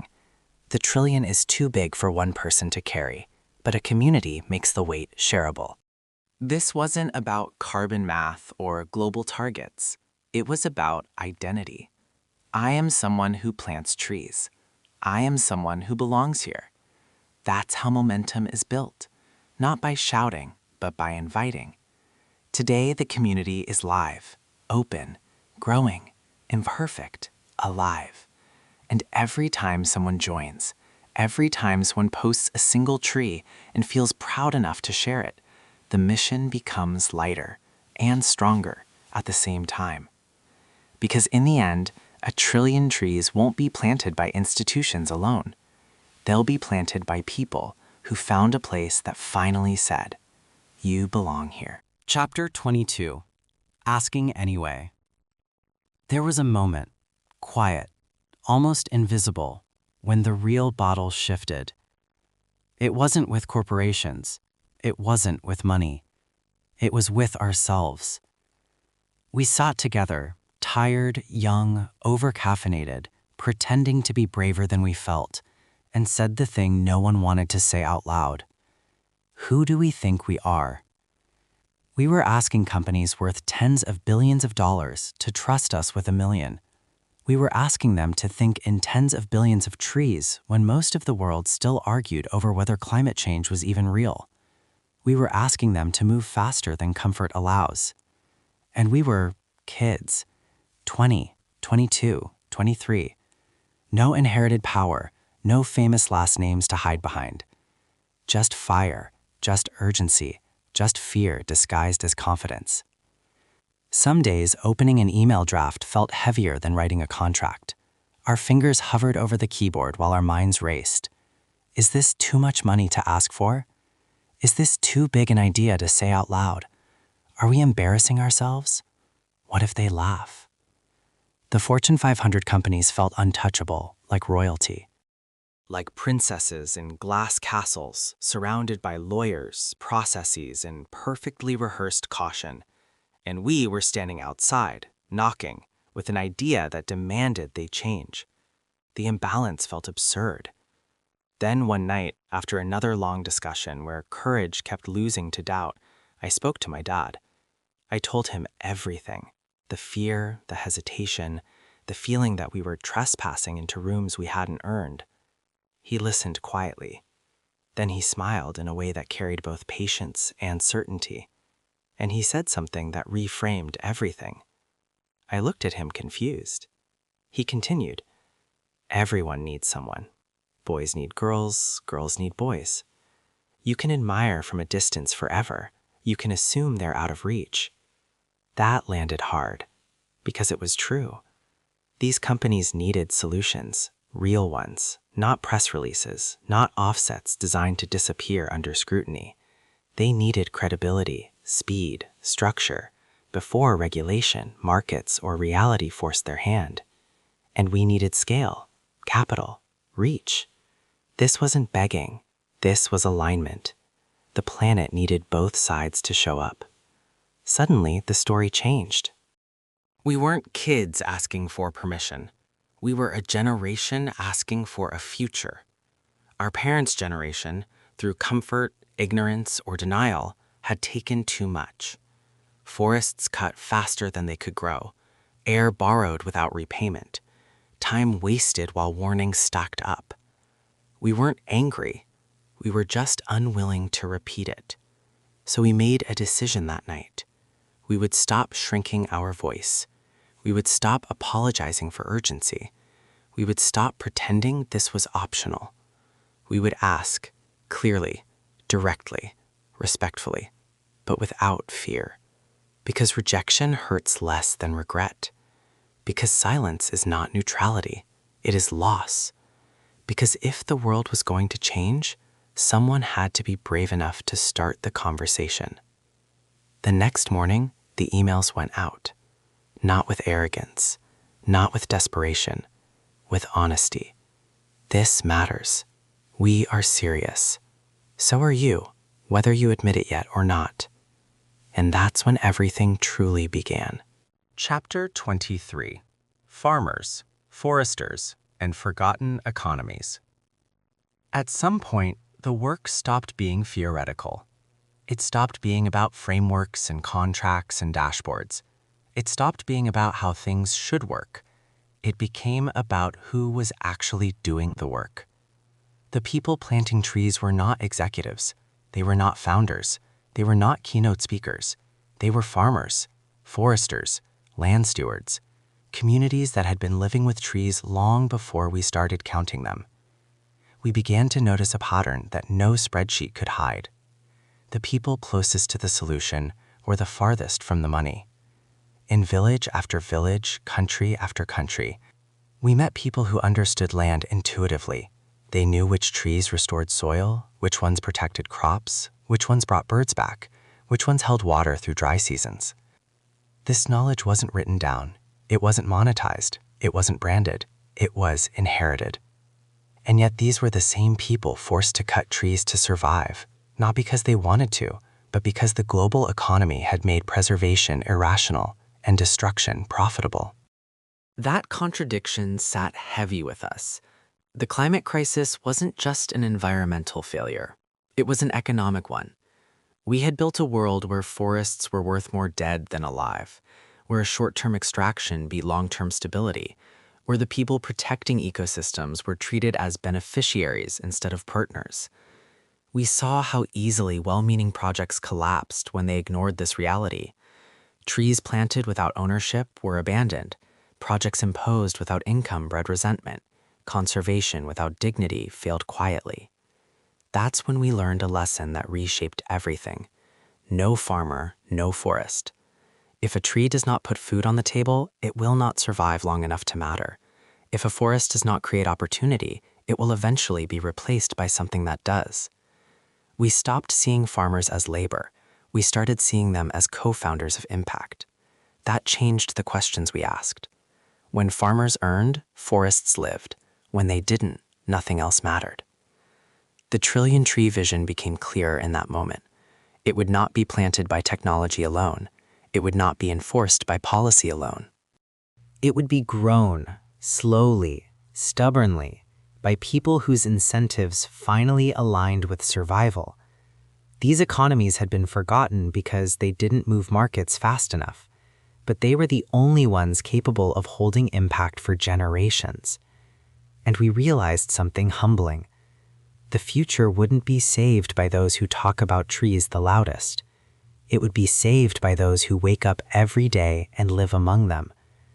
Our job was not to replace that wisdom. It was to fund it, protect it, and get out of its way.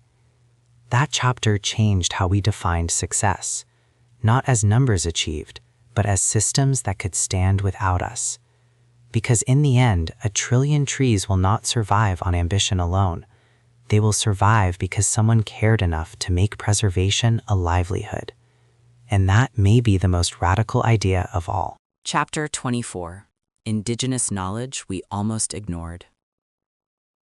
The most dangerous assumption we carried was a quiet one. We believed solutions had to be invented. That belief followed us into meetings, into proposals, into the early architecture of our work. We spoke about innovation, technology, optimization, words that sound forward-looking but often carry an unspoken arrogance that the answers do not already exist. They did. We just weren't listening. It happened slowly, the realization. Not in a conference room, but on the ground, through conversations that didn't fit into our frameworks.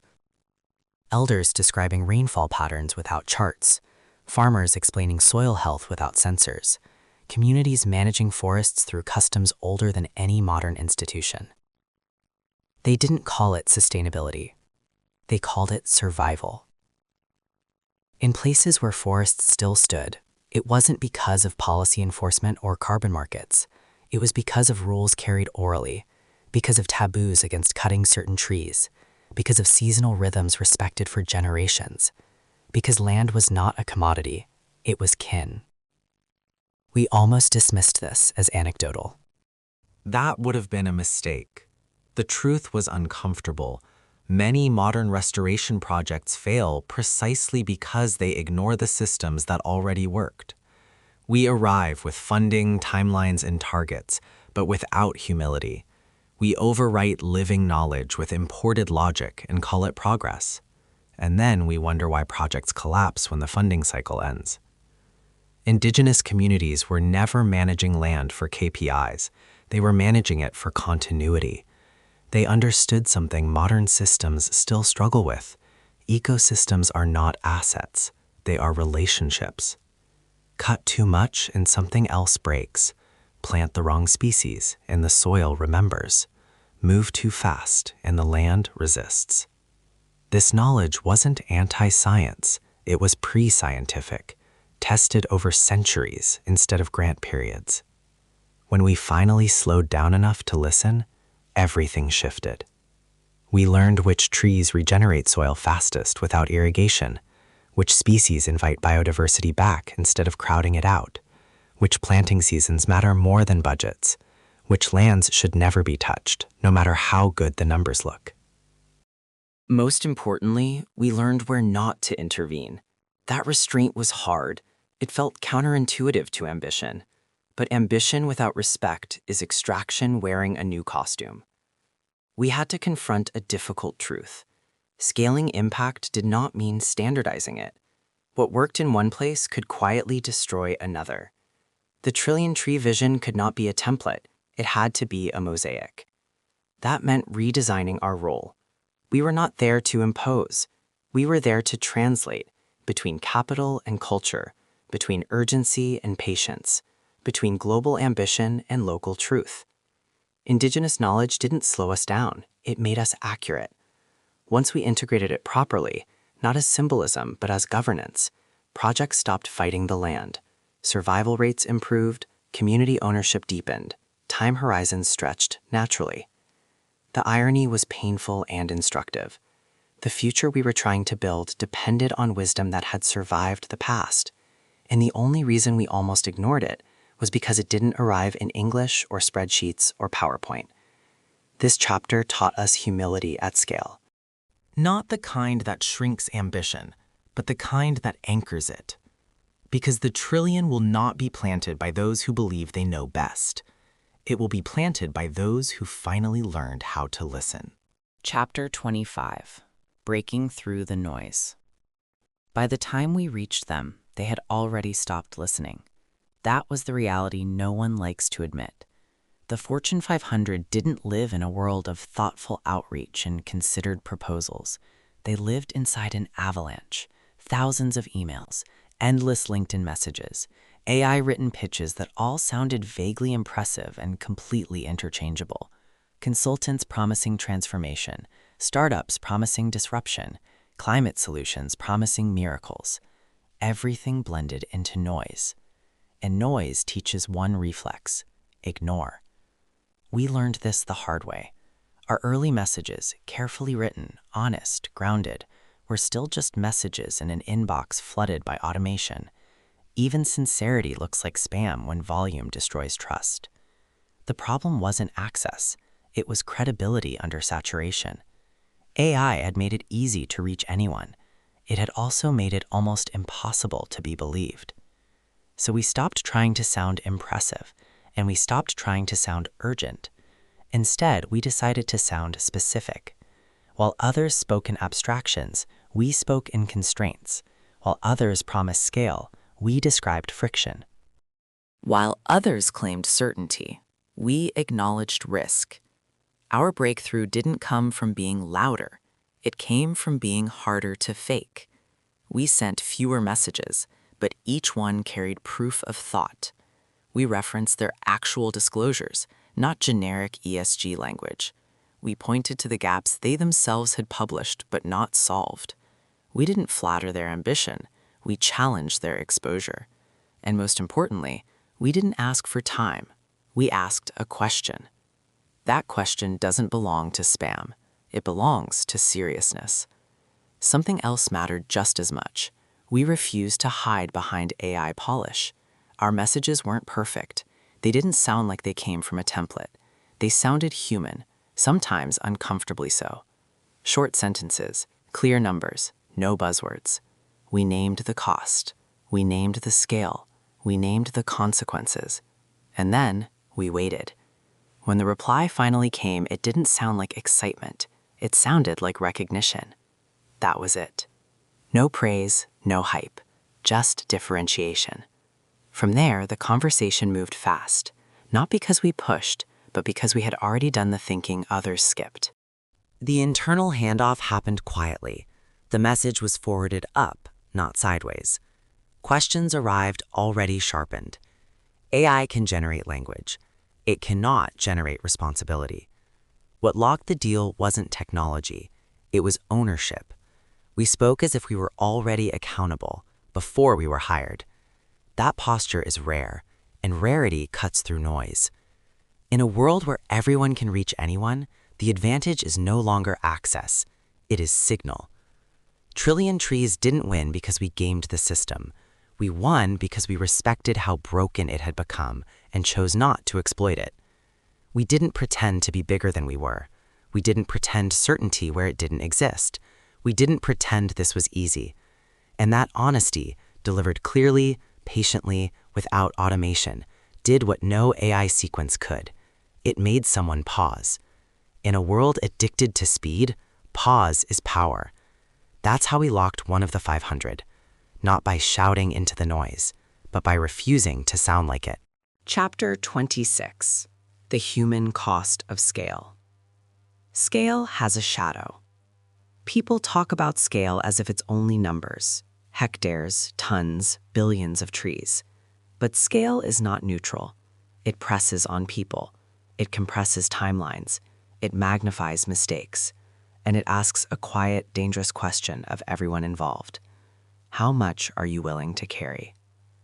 We learned quickly that scaling impact doesn't just stretch systems, it stretches humans. Burnout didn't announce itself dramatically. It arrived disguised as discipline. Late nights became normal. Weekends dissolved quietly. Messages were answered faster than they should have been. Rest started to feel like indulgence instead of necessity. We told ourselves this was the price of urgency. But urgency, left unmanaged, eats its own people.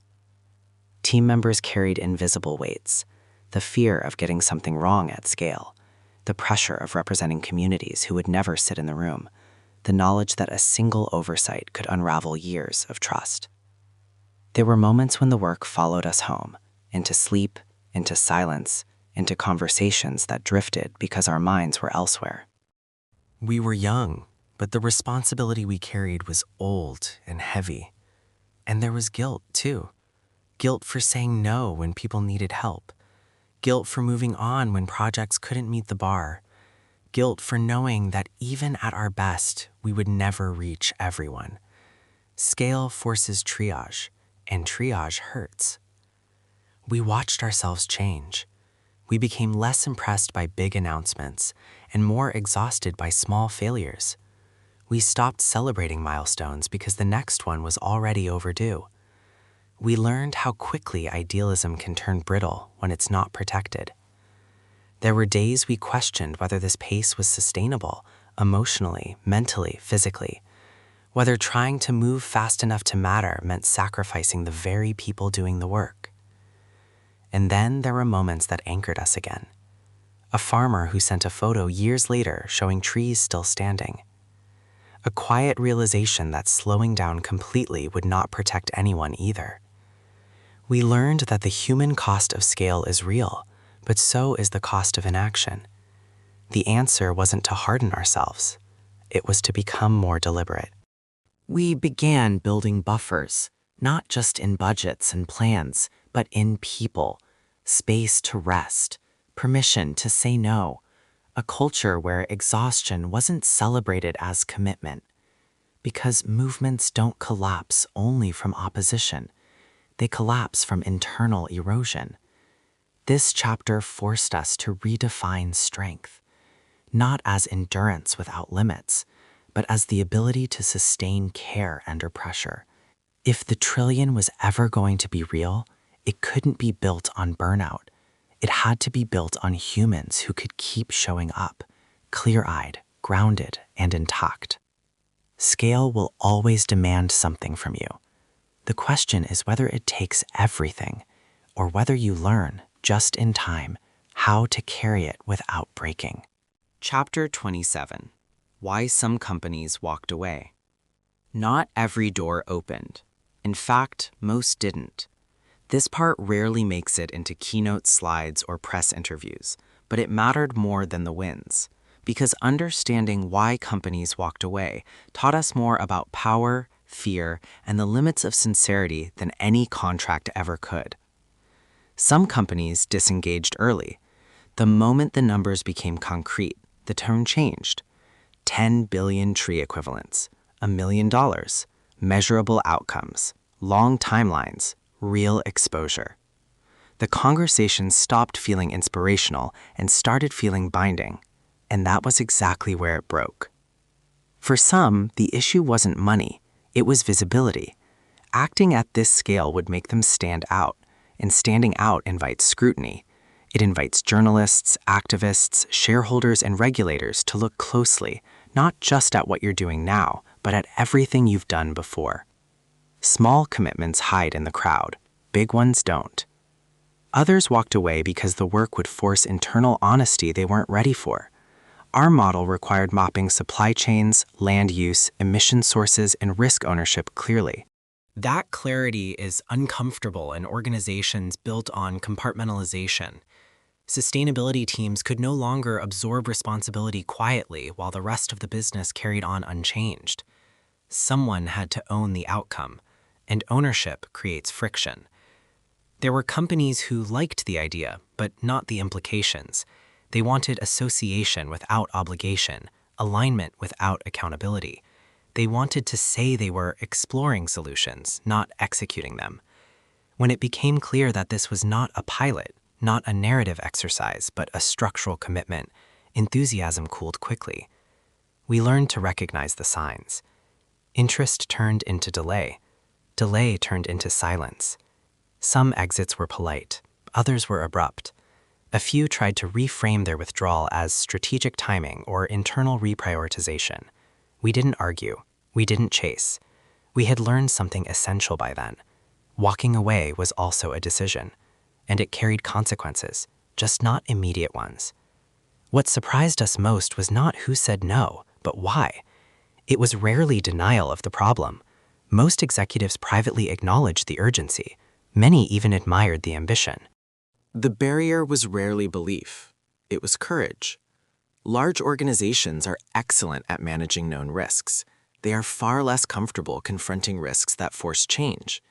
Acting at the scale we proposed would alter capital allocation, operational priorities, and long-term planning. It would expose trade-offs that had been deferred for years. Some companies simply weren't ready to look that far ahead. We stopped taking rejection personally. It wasn't about us. It was about timing, appetite, and the quiet calculation every institution makes between disruption and delay. And here's the uncomfortable truth we came to accept. Not everyone who understands a crisis is willing to lead through it. Leadership demands asymmetry. You move first. You absorb uncertainty. You act without cover. Many organizations prefer to wait until leadership becomes consensus, until the risk of acting becomes lower than the risk of not acting. By then, the window has often narrowed. The companies that walked away were not fill-ins. They were products of systems optimized for stability, reputation management, and quarterly predictability. Systems that reward caution even when caution is dangerous. We didn't try to convert them, because the trillion didn't require unanimity. It required a critical mass of actors willing to move before permission arrived. Every no clarified the path. Every withdrawal sharpened our focus. It told us who we were actually building for. And in a strange way, the walkaways strengthened the work. They filtered seriousness. They removed ambiguity. They made the yeses cleaner and the commitments deeper. The companies that stayed did so knowing they could not hide behind others. They understood they would be measured, not against rhetoric, but against outcomes. That clarity mattered. History rarely remembers who hesitated. It remembers who moved when movement still felt risky. This chapter is not about blame. It's about recognition. In moments that define decades, neutrality is a choice. Delay is a decision. And walking away does not pause the clock. It simply leaves someone else to act while time continues to move. The companies that said no made their calculation. The ones who stayed made a different one. And the future will reflect that difference, quietly, relentlessly, without commentary. The work went on. Chapter 28. The Discipline of Saying No. Momentum is seductive. Once the first winds arrived, doors opened faster. Introductions multiplied. Inbound messages replaced cold outreach. People who had ignored us months earlier suddenly wanted meetings, urgent ones. Everyone wanted to be part of something that was moving. That was the moment we became dangerous to ourselves. Growth creates a quiet pressure to accept everything. Every opportunity feels like validation. Every partnership feels like progress. Saying yes starts to feel like duty, especially when the mission is framed as urgent and global. But urgency without discipline destroys credibility. We learned this the hard way, by almost breaking our own rules. Projects arrived that looked impressive on paper. Large numbers, big promises, fast timelines. But when we slowed down and examined them properly, the crocs appeared. Unclear land tenure, overstated baselines, incentives that vanished after year one, monitoring plans that ended the moment funding ran out. These weren't bad actors. They were incomplete systems. And incomplete systems fail quietly, years later when no one is watching. Saying no in those moments was harder than any rejection we had faced early on. Back then, no came from others. Now, no had to come from us. Turning down projects felt like betrayal. Turning down money felt irresponsible. Turning down scale felt dangerous. But we had learned something essential by then. Scale amplifies flaws faster than it amplifies success. A weak project at small scale is a mistake.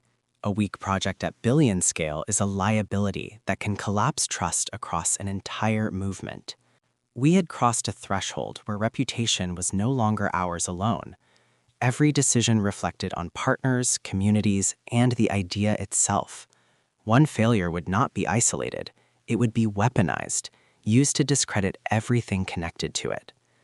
So we built a discipline that felt almost unnatural in a world obsessed with growth. We slowed down. We asked harder questions. We walked away from deals that didn't meet the bar, even when they hurt. We created red lines and refused to blur them. If land rights weren't clear, we didn't proceed. If long-term maintenance wasn't funded, we didn't proceed. If monitoring stopped before permanence was proven, we didn't proceed. If community benefit was vague or optional, we didn't proceed. This discipline cost us speed. It also bought us something far more valuable: trust. The companies that stayed learned that our yes meant something, that we wouldn't sell certainty we couldn't deliver, that we would protect their exposure as fiercely as our own. Over time, that restraint became a signal in itself. In a space crowded with optimism, discipline stood out. We also learned something quieter, more personal. Saying no clarified who we were. We were not aggregators chasing volume. We were not brokers optimizing margins. We were not storytellers looking for headlines. We were stewards of a fragile idea that scale could still be done with integrity. That meant accepting a paradox. Every rejection refined the mission. Every boundary preserved the future we were trying to build. Momentum will always ask you to compromise. Discipline is deciding again and again not to. And that discipline became one of the quiet reasons the work endured. Chapter 29. When the narrative turned against us. Success does not arrive quietly. It changes how you are seen and how you are tested. Somewhere after momentum became visible, the narrative shifted. The questions stopped being curious and started becoming sharp. People who had ignored us now had opinions. People who had declined privately now spoke publicly. Not attacks, not accusations. Something more corrosive. Doubt framed as concern. The same ideas that had once been dismissed as too ambitious were now criticized for being too influential. We had crossed an invisible line, from being ignored to being examined. That transition is where many movements break, because scrutiny is not neutral. It comes with incentives. Journalists need angles, competitors need differentiation, critics need targets, and complex ideas are easy to misrepresent when reduced to headlines. We were learning a brutal truth. If you challenge the status quo at scale, someone will try to simplify you into a villain.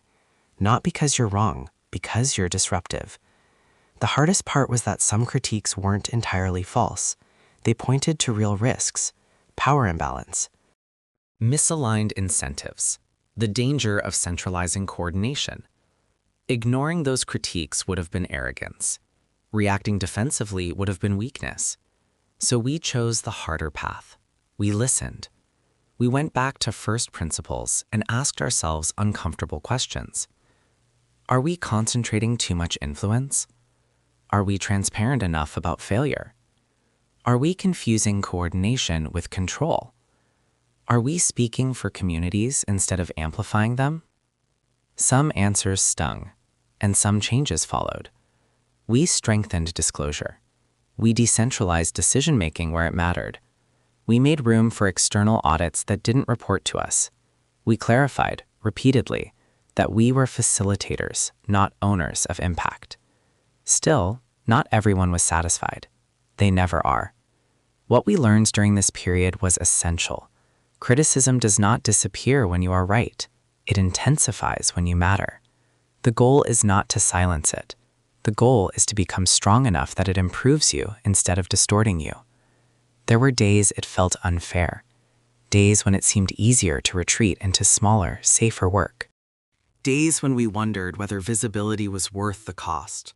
But then we remembered something grounding. Movements that never attract criticism rarely change anything. Comfortable ideas don't threaten anyone. Ours did. So we stopped trying to control the narrative. We focused on controlling the work. Truth doesn't need perfect defense. It needs consistency over time. We kept delivering. We kept documenting. We kept choosing rigor over rhetoric. And slowly, something shifted again. The noise didn't disappear, but it lost coherence. The people who stayed critical became more precise. The questions became better. The conversation matured. That's how you know you're no longer being dismissed. You're being taken seriously. This chapter wasn't about surviving backlash. It was about earning the right to keep going under it. Because once you decide to operate at scale, neutrality ends. Someone will misunderstand you. Someone will misrepresent you. Someone will want you to fail. The only real response is endurance, paired with integrity. We learned that the narrative doesn't define the work. The work defines the narrative, eventually. And by then, the only thing that matters is whether what you built can stand without explanation. We kept building. Chapter 30. Scale is a mirror. Scale does not hide who you are. It reveals you. At small sizes, intention can mask inconsistency. Passion can compensate for gaps. People forgive mistakes because the stakes feel contained. But once you cross into real scale, billions, continents, long timelines, everything becomes visible. Every weakness reflects back at you. Scale is not just growth, it is exposure. We learned this slowly, then all at once. As projects expanded, patterns emerged, not just in ecosystems, but in ourselves. The decisions we avoided early came back louder. The values we hadn't articulated became fault lines. The assumptions we carried quietly began shaping outcomes whether we liked them or not. At scale, ambiguity becomes risk. Later arrives faster when millions of lives, hectares, and dollars are involved. We saw how small compromises multiplied. A slightly optimistic assumption here, a delayed verification there, a partner chosen for speed instead of fit. None of these looked dangerous alone. Together, they formed structural stress. Scale does not punish malice, it punishes vagueness. That realization forced a reckoning. We had to ask ourselves questions we had postponed. What do we believe, exactly? What are we unwilling to trade, no matter the upside? Where does our responsibility end, and where must it not? We wrote things down. Not mission statements, rules. Rules about truth. Rules about ownership. Rules about time horizons. Rules about walking away, even when it hurts. Because at scale, culture is not what you say. It's what survives pressure. We also learned something humbling. Scale magnifies not just failure, but character. The people who stayed principled under pressure became anchors. The ones who chased recognition over results revealed themselves quickly. Titles mattered less. Behavior mattered more. This applied to partners, clients, and us. There were moments we didn't like what the mirror showed. Moments we realized we were drifting toward convenience. Moments we caught ourselves rationalizing things we would have rejected months earlier. Scale is unforgiving that way. It gives you no privacy from yourself. So we slowed down again. Not to retreat, but to realign. We reminded ourselves why this existed in the first place. Not to be big, not to be admired. Not to be first, but to be effective in a decade that does not forgive mistakes lightly. Scale was never the goal. Impact that holds was. This chapter taught us that growth without self-awareness is dangerous, that ambition without reflection becomes extraction in new clothing, and that the hardest part of scaling isn't managing others, it's managing who you become while doing it. In the end, scale didn't test our intelligence, it tested our integrity. And integrity, unlike numbers, does not compound automatically. It must be chosen, again and again, especially when the mirror is uncomfortable. We chose to keep looking. Chapter 31. The Long View. Urgency trains you to sprint. Scale teaches you how to breathe. Somewhere after the 30th chapter of work, not the book, the work itself, we realized something unsettling. The pace that gets you started is not the pace that gets you through. The adrenaline that fuels beginnings burns too hot for long horizons. Trees don't care about urgency, they care about time. Forests measure success in decades. Soil rebuilds slowly, trust compounds unevenly. The planet does not respond to quarterly pressure, it responds to consistency. And yet, almost every system we were interfacing with was optimized for speed, visibility, and immediate return. That mismatch was dangerous.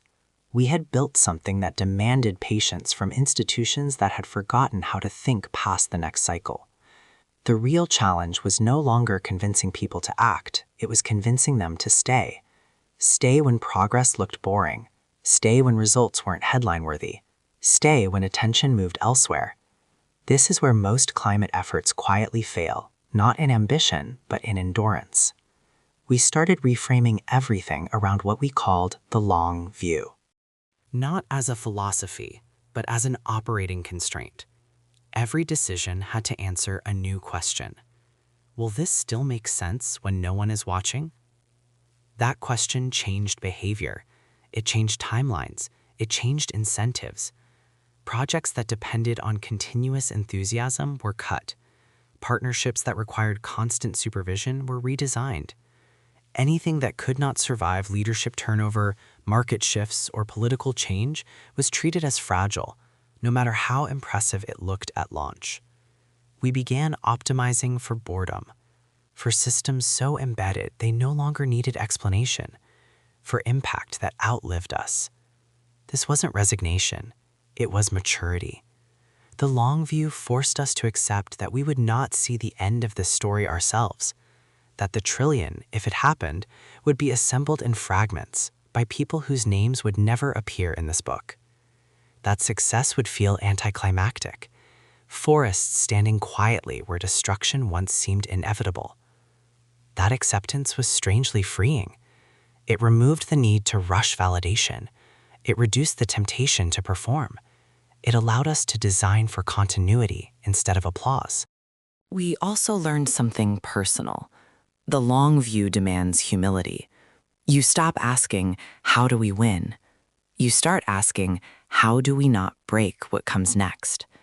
That shift is subtle but profound.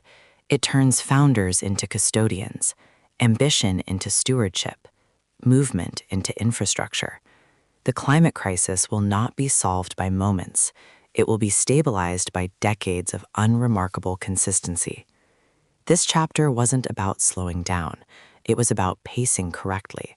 Because urgency gets you into the race, only the long view gets you to the finish line.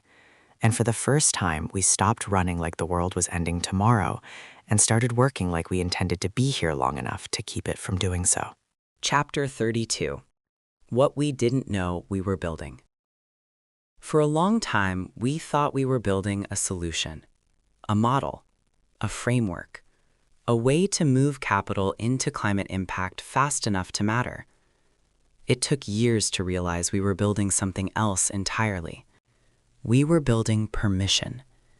Permission for large institutions to act decisively without waiting for consensus.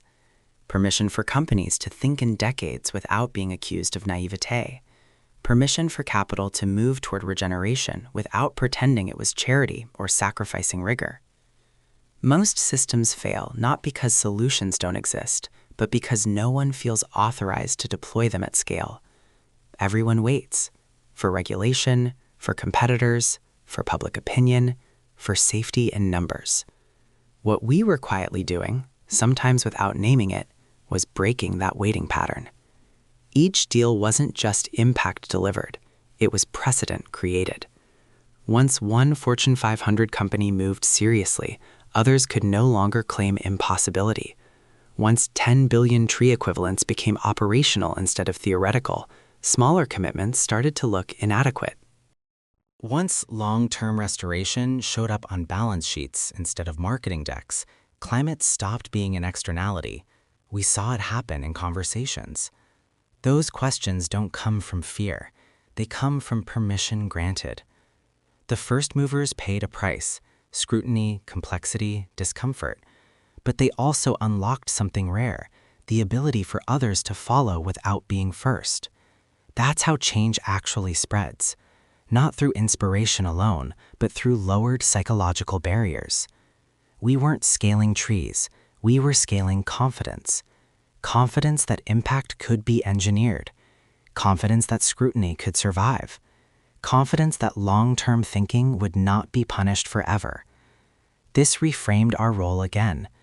We weren't owners of a solution, we were custodians of a pathway. That distinction mattered.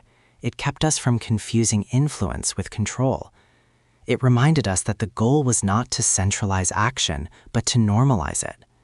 When enough institutions feel permitted to act, momentum becomes self-sustaining. The work stops depending on us.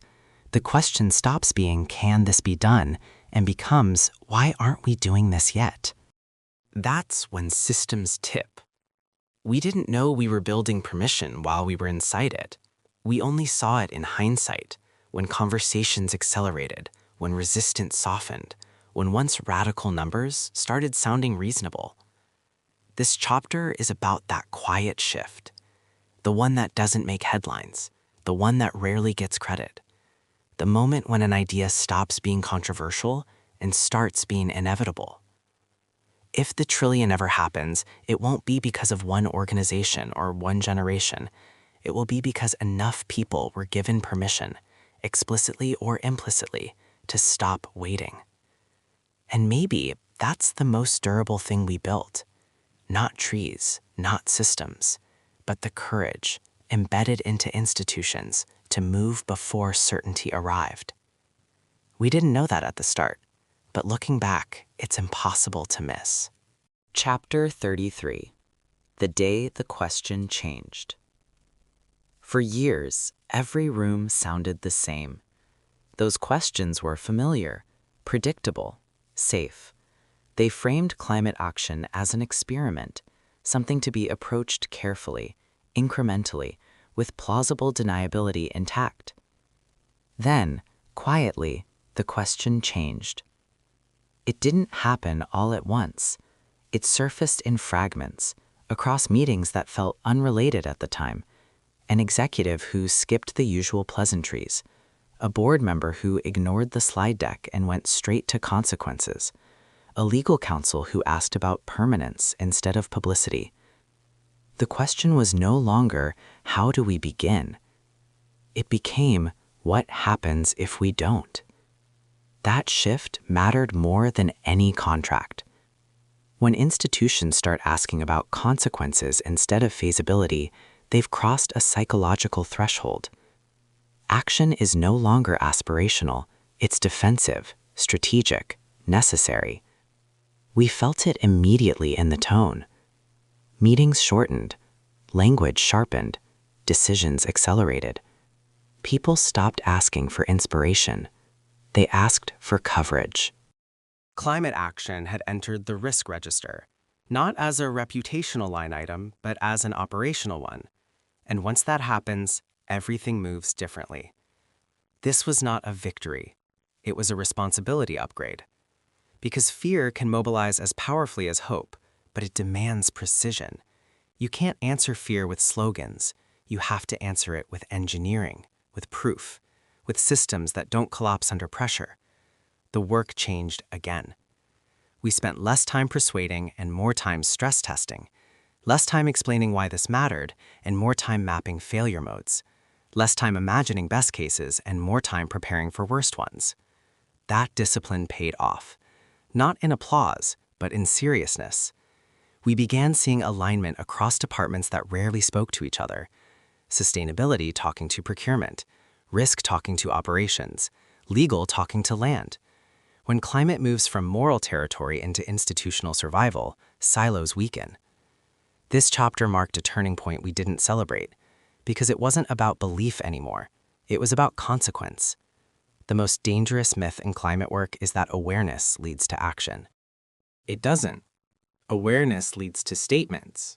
Consequences lead to decisions. The day the question changed, the work stopped feeling optional in rooms that had the power to scale it. And while that shift was born of pressure, not idealism, it was no less real. History rarely turns on virtue alone. It turns when incentives align with survival. We didn't cheer that day. We took notes. Because once institutions start asking what happens if they don't act, the work accelerates, but the margin for error disappears. From that point on, there was no pretending, no experimenting for the sake of optics, no space for failure without accountability. The question had changed, and with it, the stakes. Chapter 34. Scale is not arrogance. For a long time, ambition was treated like a character flaw. Any idea that reached beyond comfort was labeled reckless. Any number that felt unfamiliar was dismissed as unrealistic. Scale, in particular, carried a stigma, as if wanting to operate at the size of the problem was somehow egotistical. The implication was clear. Humility meant staying small. But the planet was not failing at small scale. It was failing at planetary scale. There is nothing humble about under-responding to an existential threat. There is nothing responsible about matching a global crisis with local ambition and calling it prudence. Smallness in this context was not virtue. It was avoidance dressed up as restraint. We had to confront that bias, externally and internally, because even we sometimes confused scale with ego. We worried about being perceived as overreaching, about being accused of saviorism, about stepping into spaces where mistakes would be amplified. Those fears weren't imaginary, they were real and justified. But fear is not a compass. Reality is. The atmosphere does not reward modesty. Ecosystems do not respond to good intentions. They respond to outcomes measured in absolute terms. Once we accepted that, something reframed. Scale stopped being about us. It became about proportionality. If a company operates across dozens of countries, affects millions of lives, and extracts value from ecosystems at scale, then responding at scale is not arrogance. It is responsibility. If damage was compounded over decades, repair cannot be boutique. Scale is only arrogant when it ignores consequence. Ours did the opposite. We didn't chase bigness for recognition. We accepted bigness because anything smaller would have been dishonest. That distinction mattered. It grounded us. It kept us listening instead of declaring. It reminded us that scale does not grant authority. It demands accountability. We also learned something subtle but important. People often criticize scale not because it is wrong, but because it exposes inadequacy elsewhere. Big ideas collapse the comfort of partial solutions. They force comparison. They raise the bar in ways that make inaction harder to justify. That discomfort is often mislabeled as concern. But the real arrogance would have been pretending that incremental fixes were enough, while knowing they weren't. The real arrogance would have been prioritizing likability over effectiveness. The real arrogance would have been shrinking the response to fit existing institutions instead of reshaping institutions to fit reality. Scale done poorly centralizes power. Scale done honestly distributes responsibility. Our role was never to own the trillion. It was to make it unavoidable. This chapter is about reclaiming ambition from fear, about separating ego from necessity, about understanding that in moments like this, restraint is not wisdom. The planet does not need us to be modest. It needs us to be accurate. And accuracy right now is vast. So we stopped apologizing for the size of the response. We stopped softening the numbers. We stopped translating urgency into palatable language. Scale was not the problem, avoidance was. Once we understood that, the work felt lighter. Not because it was easier, but because it was finally honest. Scale is not arrogance. It is alignment with reality. And reality, in this decade, is immense. Chapter 35. The Quiet Compounding. There is a kind of growth that makes noise. Announcements, headlines, launches, metrics that spike and flatten. It feels like progress because it's visible. It rewards urgency. It flatters effort. And then there is the kind that doesn't announce itself at all. We didn't notice it at first. There was no moment where someone said, "This is working now." It revealed itself indirectly, in how conversations started skipping steps, in how objections arrived already half resolved, in how people referenced decisions made months earlier as if they were obvious. That's when we realized the work had entered a different phase. It was compounding, not financially, structurally. Each serious project made the next one easier to explain. Each rigorous framework reduced skepticism elsewhere. Each delivered outcome shortened the distance between doubt and action. The cost of belief dropped, not because the idea became simpler, but because proof accumulated quietly. Compounding is invisible while it's happening. That's its power. We saw it when companies began asking for introductions to land partners we didn't need to pitch anymore. When internal teams reused language we had once struggled to introduce. When regulators referenced methodologies without questioning their legitimacy. None of this happened because we pushed. It happened because consistency does something urgency can't. It builds memory. institutions remember what doesn't break. They remember what survives audits, turnover, and destruction. They remember what doesn't need to be re-explained every quarter. We also saw compounding on the ground. Farmers teaching other farmers. Local operators copying systems without permission. Maintenance practices becoming habit instead of obligation. No celebration, no announcement, just continuation. That's when we understood something fundamental. The most durable impact looks boring from the outside. It doesn't spike. It settles. The temptation, especially in climate work, is to chase visibility, to prove relevance again and again. But relevance, like trust, compounds only when you stop performing it. So we resisted the urge to narrate every step. We let repetition do its quiet work. We focused on staying solvent, consistent, and honest. Compounding also changed us. We stopped needing reassurance. We stopped arguing with skeptics. We stopped reacting to every signal. Because when something compounds, you protect it differently. You stop optimizing for speed and start optimizing for survival. You choose durability over dominance. This chapter is about patience, not as passivity, but as strategy. Because while urgency ignites action, only compounding carries it forward. And the climate crisis, for all its immediacy, will be decided not by moments of brilliance, but by years of unremarkable follow-through. The trillion, if it ever arrives, will not arrive all at once. It will arrive quietly, accrued, earned, almost unnoticed. That's how real change usually does. And by the time anyone thinks to ask when it happened, it will already be too late to stop. Chapter 36. When governments finally caught up. For years, we were told to wait. Wait for regulation. Wait for consensus. Wait for alignment. So we didn't. Not because we distrusted governments, but because physics doesn't wait for ballots, and ecosystems don't pause for policy cycles. We moved first because someone had to. And then, slowly, something unexpected happened. Governments began to follow. It wasn't announced. It unfolded the way real shifts always do, quietly, through documents, standards, and language changes that most people never read. At first, policymakers watched from a distance, curious, cautious, non-committal. Corporate action at this scale made them uneasy.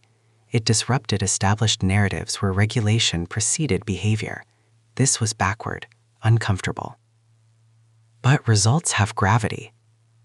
When restoration projects survived audits, when long-term monitoring outlived political cycles, when 10 billion tree equivalent portfolios proved measurable, enforceable, and boringly consistent, the skepticism softened. What governments saw, often reluctantly, was proof of concept, not ideology, not lobbying, evidence.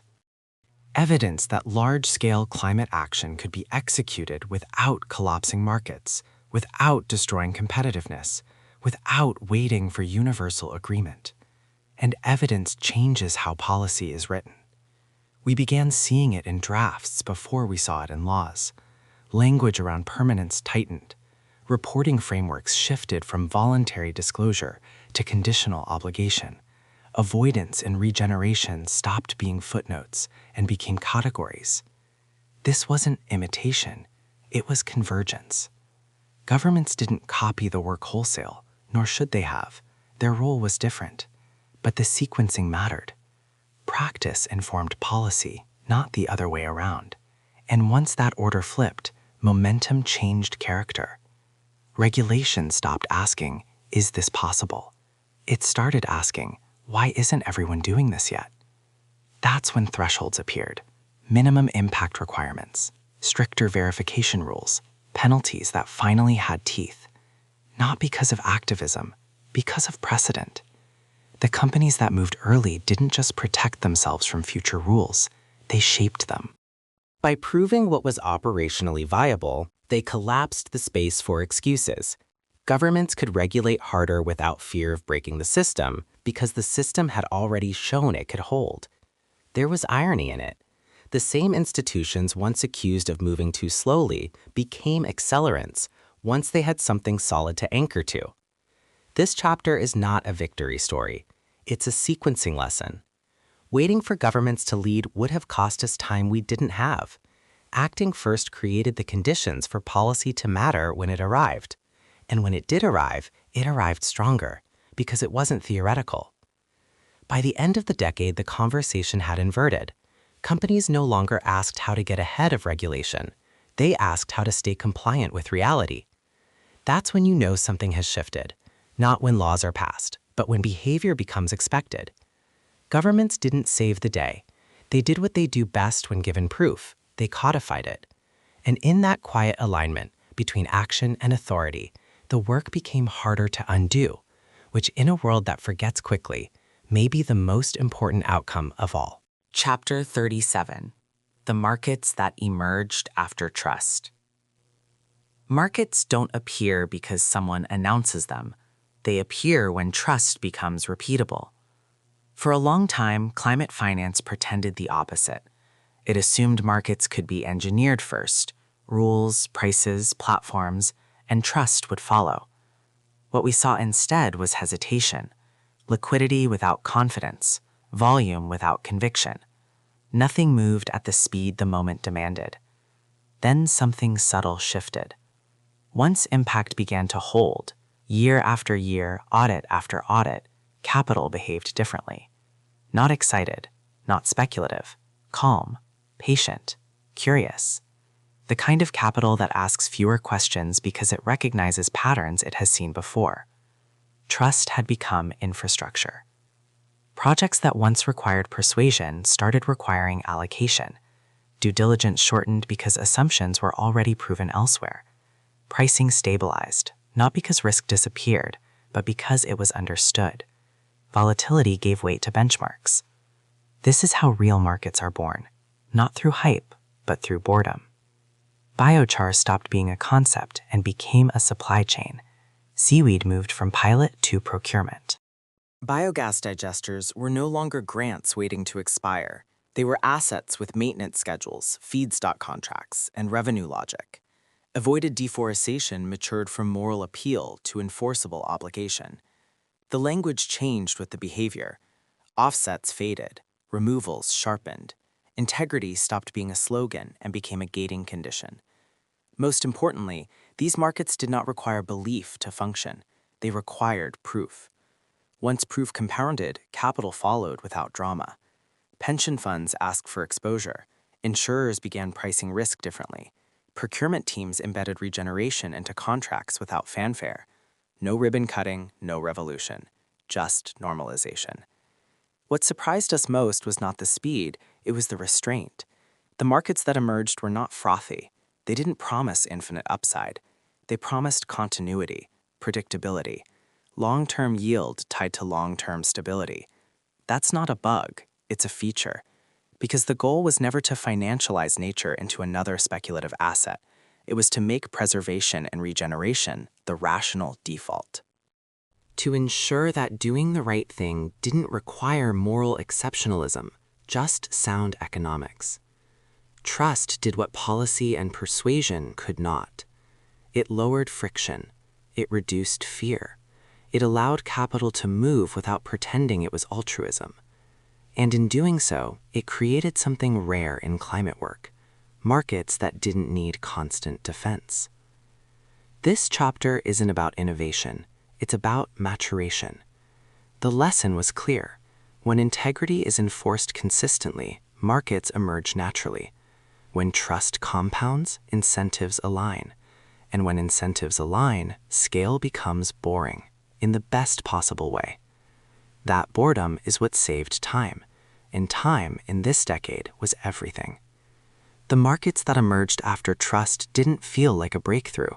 They felt like inevitability, which is exactly how they should feel if they're going to last.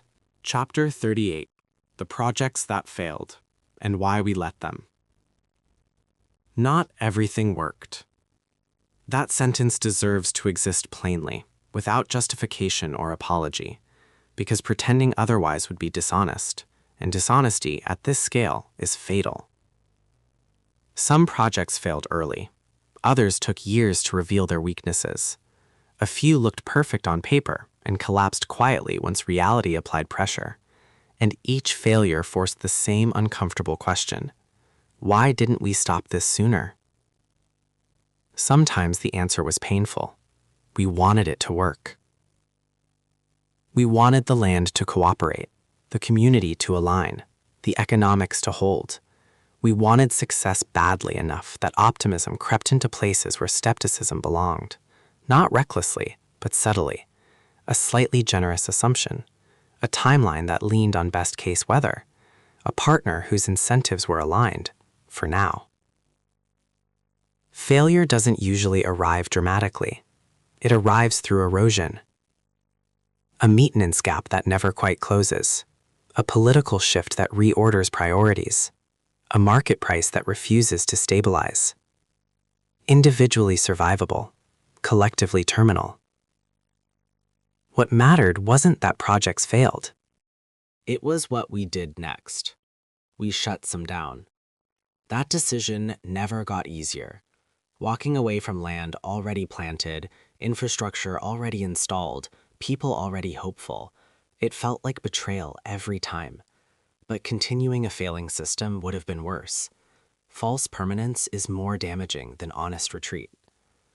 Other projects weren't shut down, they were redesigned.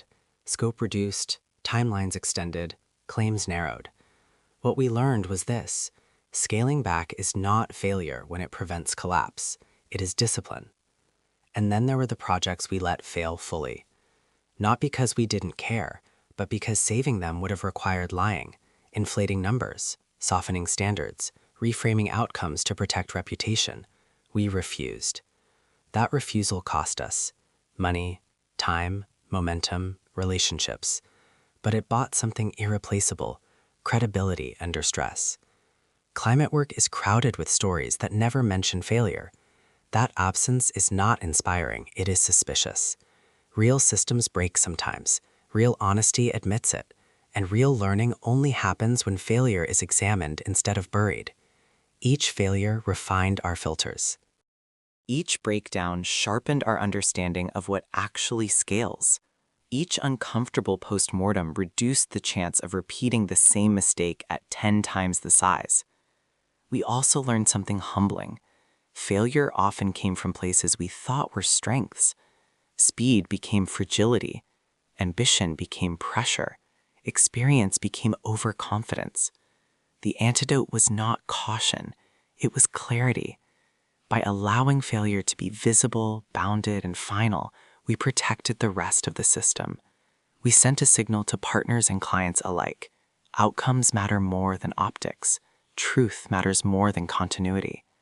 That signal didn't attract everyone. It attracted the right ones. This chapter exists because climate work that never fails is either lying or irrelevant. The planet doesn't need perfection. It needs honesty strong enough to course correct before damage compounds. We did not succeed because everything worked. We succeeded because we refused to pretend that it did. And in a decade defined by uncomfortable truths, that refusal may have mattered more than any single project ever could. Chapter 39. What a trillion trees actually looks like. By the time the number stopped sounding impossible, it had already stopped sounding impressive. A trillion is too large to celebrate, too diffuse to photograph, too slow to feel. That was the strangest realization of all. When people imagine a trillion trees, they imagine density, endless forests, dramatic before and after shots, green overwhelming brown. What actually emerged was quieter, messier, more human. A trillion trees did not look like a wall of green. It looked like landscapes behaving differently. It looked like watersheds holding longer after rain. It looked like farms producing without exhausting soil. It looked like hillsides that stopped sliding when storms arrived. It looked like cooking fires that no longer filled lungs with smoke. It looked like methane never released because biogas systems quietly did their job. It looked like carbon locked into biochar beneath fields that would feed families for decades. Tree-equivalent impact was never about visual drama. It was about systemic calm. From above, satellites noticed changes before humans did. Temperature variance softened. Vegetation indices stabilized. Seasonal volatility narrowed just enough to matter. Nothing miraculous, just enough correction to slow the spiral. On the ground, the changes were personal. Farmers talked less about survival and more about planning. Communities spoke about staying instead of leaving. Insurance started pricing risk differently. Banks extended credit where land had become predictable again. That's what 1 trillion trees actually looked like. Not trees everywhere, but resilience spreading. Some places were visibly transformed. Others were simply no longer deteriorating. Both mattered. And perhaps the most important shift was linguistic. That question marked maturity. Because the trillion was never a goal in itself. It was a proxy, a way to translate planetary repair into something countable without losing complexity. Once the systems began to hold, the number receded into the background, where it belonged. No one stood on a stage and declared victory. There was no global announcement, no moment where the world exhaled in unison. Instead, there was continuity, projects renewing themselves, markets maintaining integrity. Communities defending systems because they benefited from them. Companies treating regeneration as infrastructure, not initiative. The most honest description of what 1 trillion trees looked like is this. The world became slightly less fragile. Not fixed, not safe, but less likely to unravel all at once. And that mattered more than any headline ever could. If you were looking for triumph, you would have missed it. If you were looking for stability, you would have seen it everywhere. 1 trillion trees was never a monument. It was a correction. Quiet, distributed, earned. And once you understand that, you stop asking what it looked like and start noticing what no longer broke. Chapter 40. The world didn't end. There was no finish line. No moment where alarm stopped and certainty returned. No announcement declaring that the crisis was over, that the work had been completed, that the danger had passed. The world did not end, and it did not reset. It stabilized. That distinction matters. The popular imagination expects catastrophe to be cinematic, fire, flood, collapse in a single act. What we avoided was not drama, it was acceleration. We slowed feedback loops that were beginning to reinforce themselves. We bought time where time had become the rarest resource. And buying time changes everything. Food systems didn't become perfect, but they became less brittle. Water cycles didn't return to some imagined past, but they stopped swinging as wildly. Migration pressures didn't disappear, but they became manageable instead of explosive. Insurance didn't collapse, it repriced. Markets didn't panic, they adjusted. This is what success looked like. Not victory, not relief, constraint. The most honest way to say it is this. The world didn't end because enough systems stopped failing at the same time. Some damage was already locked in. That truth never went away. Coastlines still moved. Species were still lost. Some communities carried scars that would not heal in a generation. There was no pretending otherwise. But the cascade was interrupted. And interruption is underrated. History often judges eras by what they produced. This decade will be judged by what it prevented. Famines that didn't happen, conflicts that never ignited, displacement that slowed just enough to be absorbed rather than explode. None of that feels triumphant. It feels quiet, administrative, almost disappointing, which is exactly why it worked. The world didn't end because thousands of unglamorous decisions aligned, because companies acted before they were forced, because communities were treated as partners instead of afterthoughts, because systems were built to hold instead of impress, and because enough people accepted a hard truth. Survival is not inspiring. It is maintenance. We learn to live without closure, without the satisfaction of a clean ending. The work didn't conclude, it transitioned, from emergency response to long-term stewardship, from mobilization to management. That transition was uncomfortable. Emergencies create clarity. Stability demands restraint. There were moments when people asked, almost accusingly, "Is that it?" As if the absence of disaster felt anticlimactic. But that question misunderstood the nature of the threat. The goal was never to feel saved. It was to remain savable. And we did. The world didn't end, not because we fixed everything, but because enough things stopped getting worse at once, because the slope flattened, because the cliff became a hill. That is not a story of heroism. It is a story of discipline. And if this chapter feels quieter than the ones before it, that is intentional, because the loudest moments belong to collapse. Continuity speaks softly.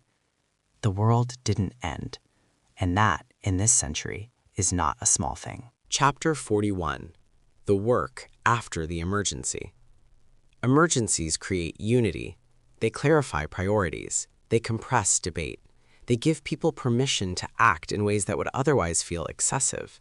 For a time, urgency overrides comfort, and progress accelerates. Then the emergency fades. Not because the problem disappears, but because it becomes manageable. And that transition is more dangerous than the crisis itself. After the cliff was avoided, the world exhaled, slowly, cautiously. Institutions that had been operating under pressure began asking familiar questions again. Can we slow this down? Can we optimize costs? Can we return to normal? Normal is seductive. Normal is also what got us here. This chapter is about what happened after the alarms quieted, when climate work stopped being framed as survival and started being framed as upkeep, because maintenance is harder than mobilization, it lacks drama, it rarely attracts praise, and it tests commitment in ways panic never does. We saw it immediately. Budgets tightened, timelines stretched, attention drifted. People didn't deny the work mattered, they just wanted it to matter less loudly. That's when the real test began. Forests still needed protection long after headlines moved on. Biochar facilities still needed feedstock contracts when prices fluctuated. Biogas digesters still required maintenance when donor interest vanished. Communities still needed income, not applause. The emergency had justified action. The aftermath demanded discipline. We learned that systems built for crisis often fail in calm. They rely on exceptional effort instead of routine. They depend on champions instead of processes. When those champions move on, the work erodes quietly. So we redesigned again, this time not for urgency, but for boredom. We embedded responsibilities into procurement instead of task forces. We linked regeneration outcomes to performance reviews instead of speeches. We ensured maintenance funding didn't require reapproval every year. We made continuity the default, not the exception. This was unglamorous work. It was also decisive. The work after the emergency required a different mindset. Less persuasion, more enforcement. Less storytelling, more administration. Less ambition, more consistency. They mistake relief for resolution. They confuse survival with completion. The truth is simple and uncomfortable. There is no post-climate world. There is only management. Management of land. Management of incentives. Management of attention. Management of ourselves. This chapter is not hopeful in the traditional sense. It is steadier than that. Because the future will not be protected by people who respond well to emergencies. It will be protected by people willing to show up when nothing feels urgent anymore, when doing the right thing feels optional again. The work after the emergency is quieter, harder to justify, easier to abandon. And yet it is the work that determines whether everything before it mattered at all. We stayed, not because it was exciting, because leaving would have undone what survival had finally made possible. Chapter 42. We Were Never the Heroes. There is a version of this story that people like to tell. It has protagonists, visionaries, brave founders standing against inertia. It is neat, inspiring, and completely wrong. Because if there is one thing this decade taught us, it is this: believing you are the hero is how movements quietly fail. At first, the attention felt undeserved. Then it felt uncomfortable. Then it felt dangerous. People began attaching faces to the work, names, titles, narratives that simplified years of collective effort into something digestible. It was flattering in a way that should have alarmed us sooner. Heroes attract applause. Heroes also attract dependency. And dependency is fatal to systems that must outlive the people who start them. The truth is far less cinematic. The work was carried by people who will never be quoted. Farmers who kept showing up after funding cycles ended. Local operators who fixed systems at midnight with no audience. Analysts who said no when yes would have been easier. Community leaders who absorbed pressure so projects could survive political shifts. Even inside companies, the real work was rarely done by the most visible people. It was done by mid-level managers who fought internal battles quietly, by procurement teams who rewrote contracts line by line, by legal teams who allowed unfamiliar risk because reality demanded it. None of them were heroes. They were responsible. We learned quickly that centering individuals, especially ourselves, distorted incentives. It encouraged performance instead of durability. It shifted focus from systems to personalities, from continuity to charisma. So we dismantled that narrative wherever we could. We redirected credit. We flattened visibility. We refused to brand people as saviors, not out of false humility, but out of self-preservation. Because movements that depend on heroes collapse when heroes leave. Movements that depend on systems endure precisely because no one is irreplaceable. This was uncomfortable. Ego doesn't vanish just because you recognize it. It has to be managed deliberately. There were moments we wanted recognition, not for vanity, but for reassurance. Moments when the work felt endless and invisible. Moments when being seen felt like fuel. But every time we indulged that impulse, the work drifted slightly off course. Attention followed people instead of processes. Questions shifted from, does this hold, to, who owns this? We corrected, again and again. This chapter exists as a warning as much as a confession. If you read this looking for protagonists, you won't find them. If you read it looking for ownership, you'll be disappointed. Because the only reason any of this lasted is that no one was allowed to matter more than the work. We were never the heroes, and that is precisely why this survived us. The future doesn't need legends. It needs structures that don't collapse when the spotlight moves on. We learned that just in time. Chapter 43. What We Do Differently. Hindsight does not arrive with gentleness. It arrives with clarity that feels almost unfair because it shows you what was obvious only after you survived it. This chapter exists because pretending we would repeat everything exactly the same way would be dishonest. We wouldn't. The first thing we would do differently is slow our certainty, not our action. In the early years, conviction was necessary. It cut through hesitation. It carried us into rooms that would otherwise have stayed closed. But conviction, unchecked, can harden into rigidity. There were moments when listening longer would have saved us time later. Moments when resistance wasn't ignorance, but signal. We learned, sometimes too late, that disagreement often contained information we didn't yet have the context to decode. We would also invest earlier in internal resilience. We underestimated how emotionally expensive this work would be, not the logistics, the moral weight. Carrying the knowledge of what failure would mean repeatedly without relief. We assumed purpose would be enough to sustain people indefinitely.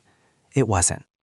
We should have built rest into the system sooner, not as a perk, but as infrastructure. Burnout doesn't announce itself loudly. It degrades judgment quietly. A tired mind cuts corners it would never justify when rested. Another hard truth: we sometimes overestimated readiness.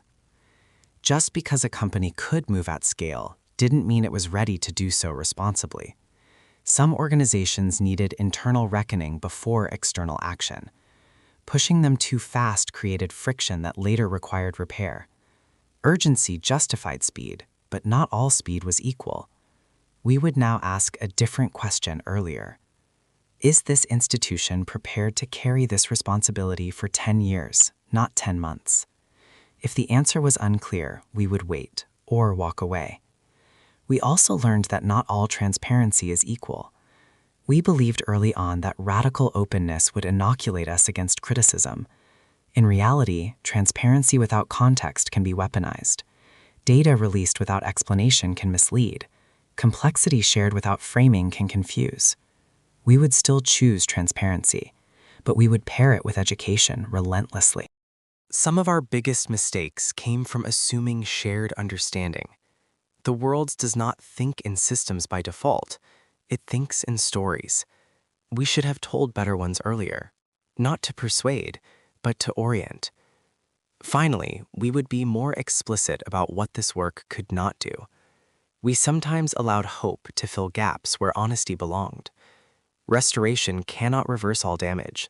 Some losses are permanent. Some timelines cannot be accelerated. Saying this out loud earlier would have tempered expectations and reduced later disappointment. Optimism is not the same as truth, and truth, even when heavy, builds trust faster. This chapter is not about regret. It's about precision. Every misstep refined the work. Every mistake taught us where reality pushed back, and every correction made the system stronger than it would have been otherwise. If we had done everything perfectly, this book would be fiction. What matters is not that we stumbled. It's that we learned without lying to ourselves, and that we adjusted before the cost became irreversible. If you are reading this to replicate what we did, don't copy the steps. Copy the willingness to revise them. Chapter 44. If you're reading this after 2030. If you're reading this after 2030, then one of two things is true.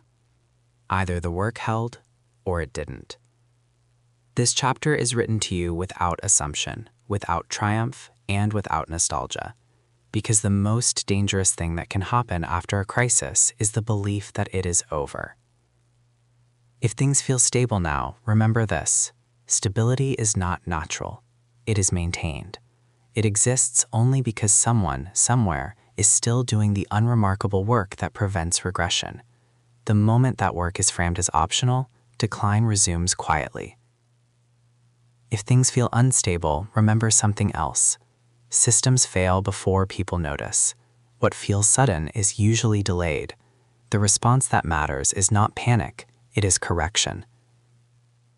Do not romanticize what came before you. We were not wiser. We were not braver. We were simply forced to act inside narrower margins. You may have wider ones again. That does not make your responsibility lighter. It makes it easier to forget. If there is one lesson worth carrying forward, it is this: the planet does not respond to intention. It responds to structure. If incentives drift, behavior follows. If accountability weakens, outcomes decay. If maintenance is underfunded, collapse returns without warning. Never confuse continuity with completion. If the trillion is spoken of now as something achieved, be careful. Numbers fossilize stories. They turn processes into trophies. The moment impact becomes a monument, it stops being defended. Ask different questions instead.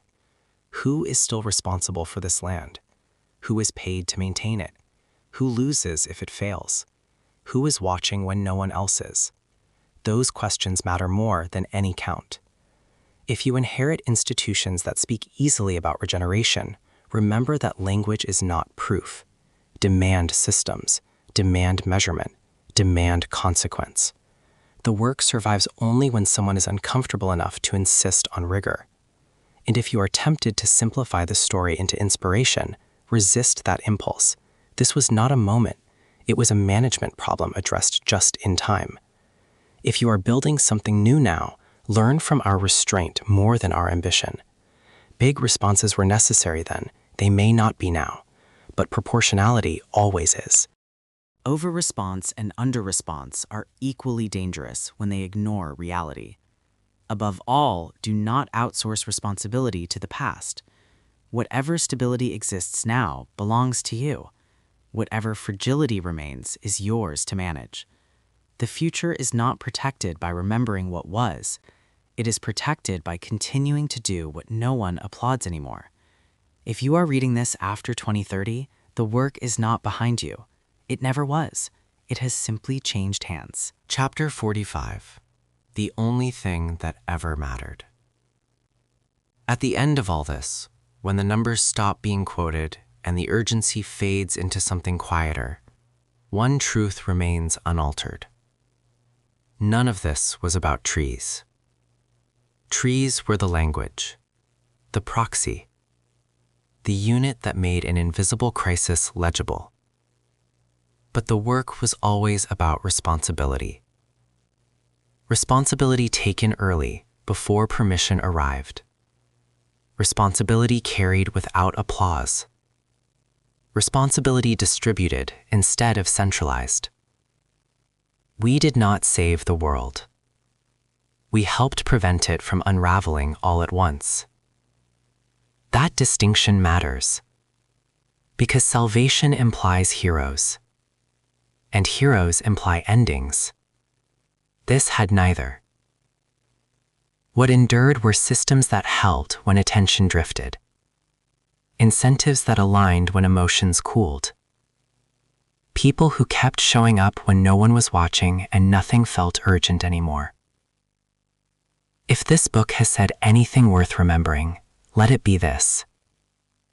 The future is not decided by the loudest moments. It is decided by what is maintained when silence returns. Every forest that still stands is there because someone chose continuity over convenience. Every avoided emission exists because someone made prevention boring and profitable. Every community that stayed intact did so because regeneration was allowed to become livelihood, not sacrifice. That is the only victory that ever mattered, not the trillion as a number, not the deals, not the frameworks, not the recognition. What mattered was that we learned, just in time, that scale without integrity is extraction, and integrity without scale is indulgence.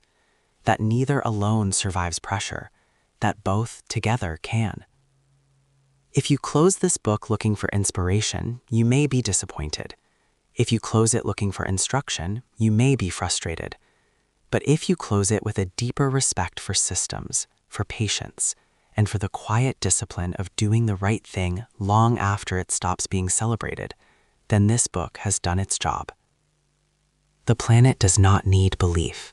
It needs stewardship. And stewardship is not dramatic. It is repetitive. It is inconvenient. It is never finished. That was the work. That is still the work. That will always be the work. Everything else was noise. Author's note. This book was written from the vantage point of 2030, not as prophecy, not as speculation, but as reflection. Events, conversations, and timelines have been compressed, synthesized, and sometimes anonymized, not to distort truth, but to protect it. This is not a journalistic record of every decision made or deal signed. It is an account of patterns, pressures, and choices that repeated themselves across geographies, institutions, and years. Some projects described here are composites. Some moments represent many.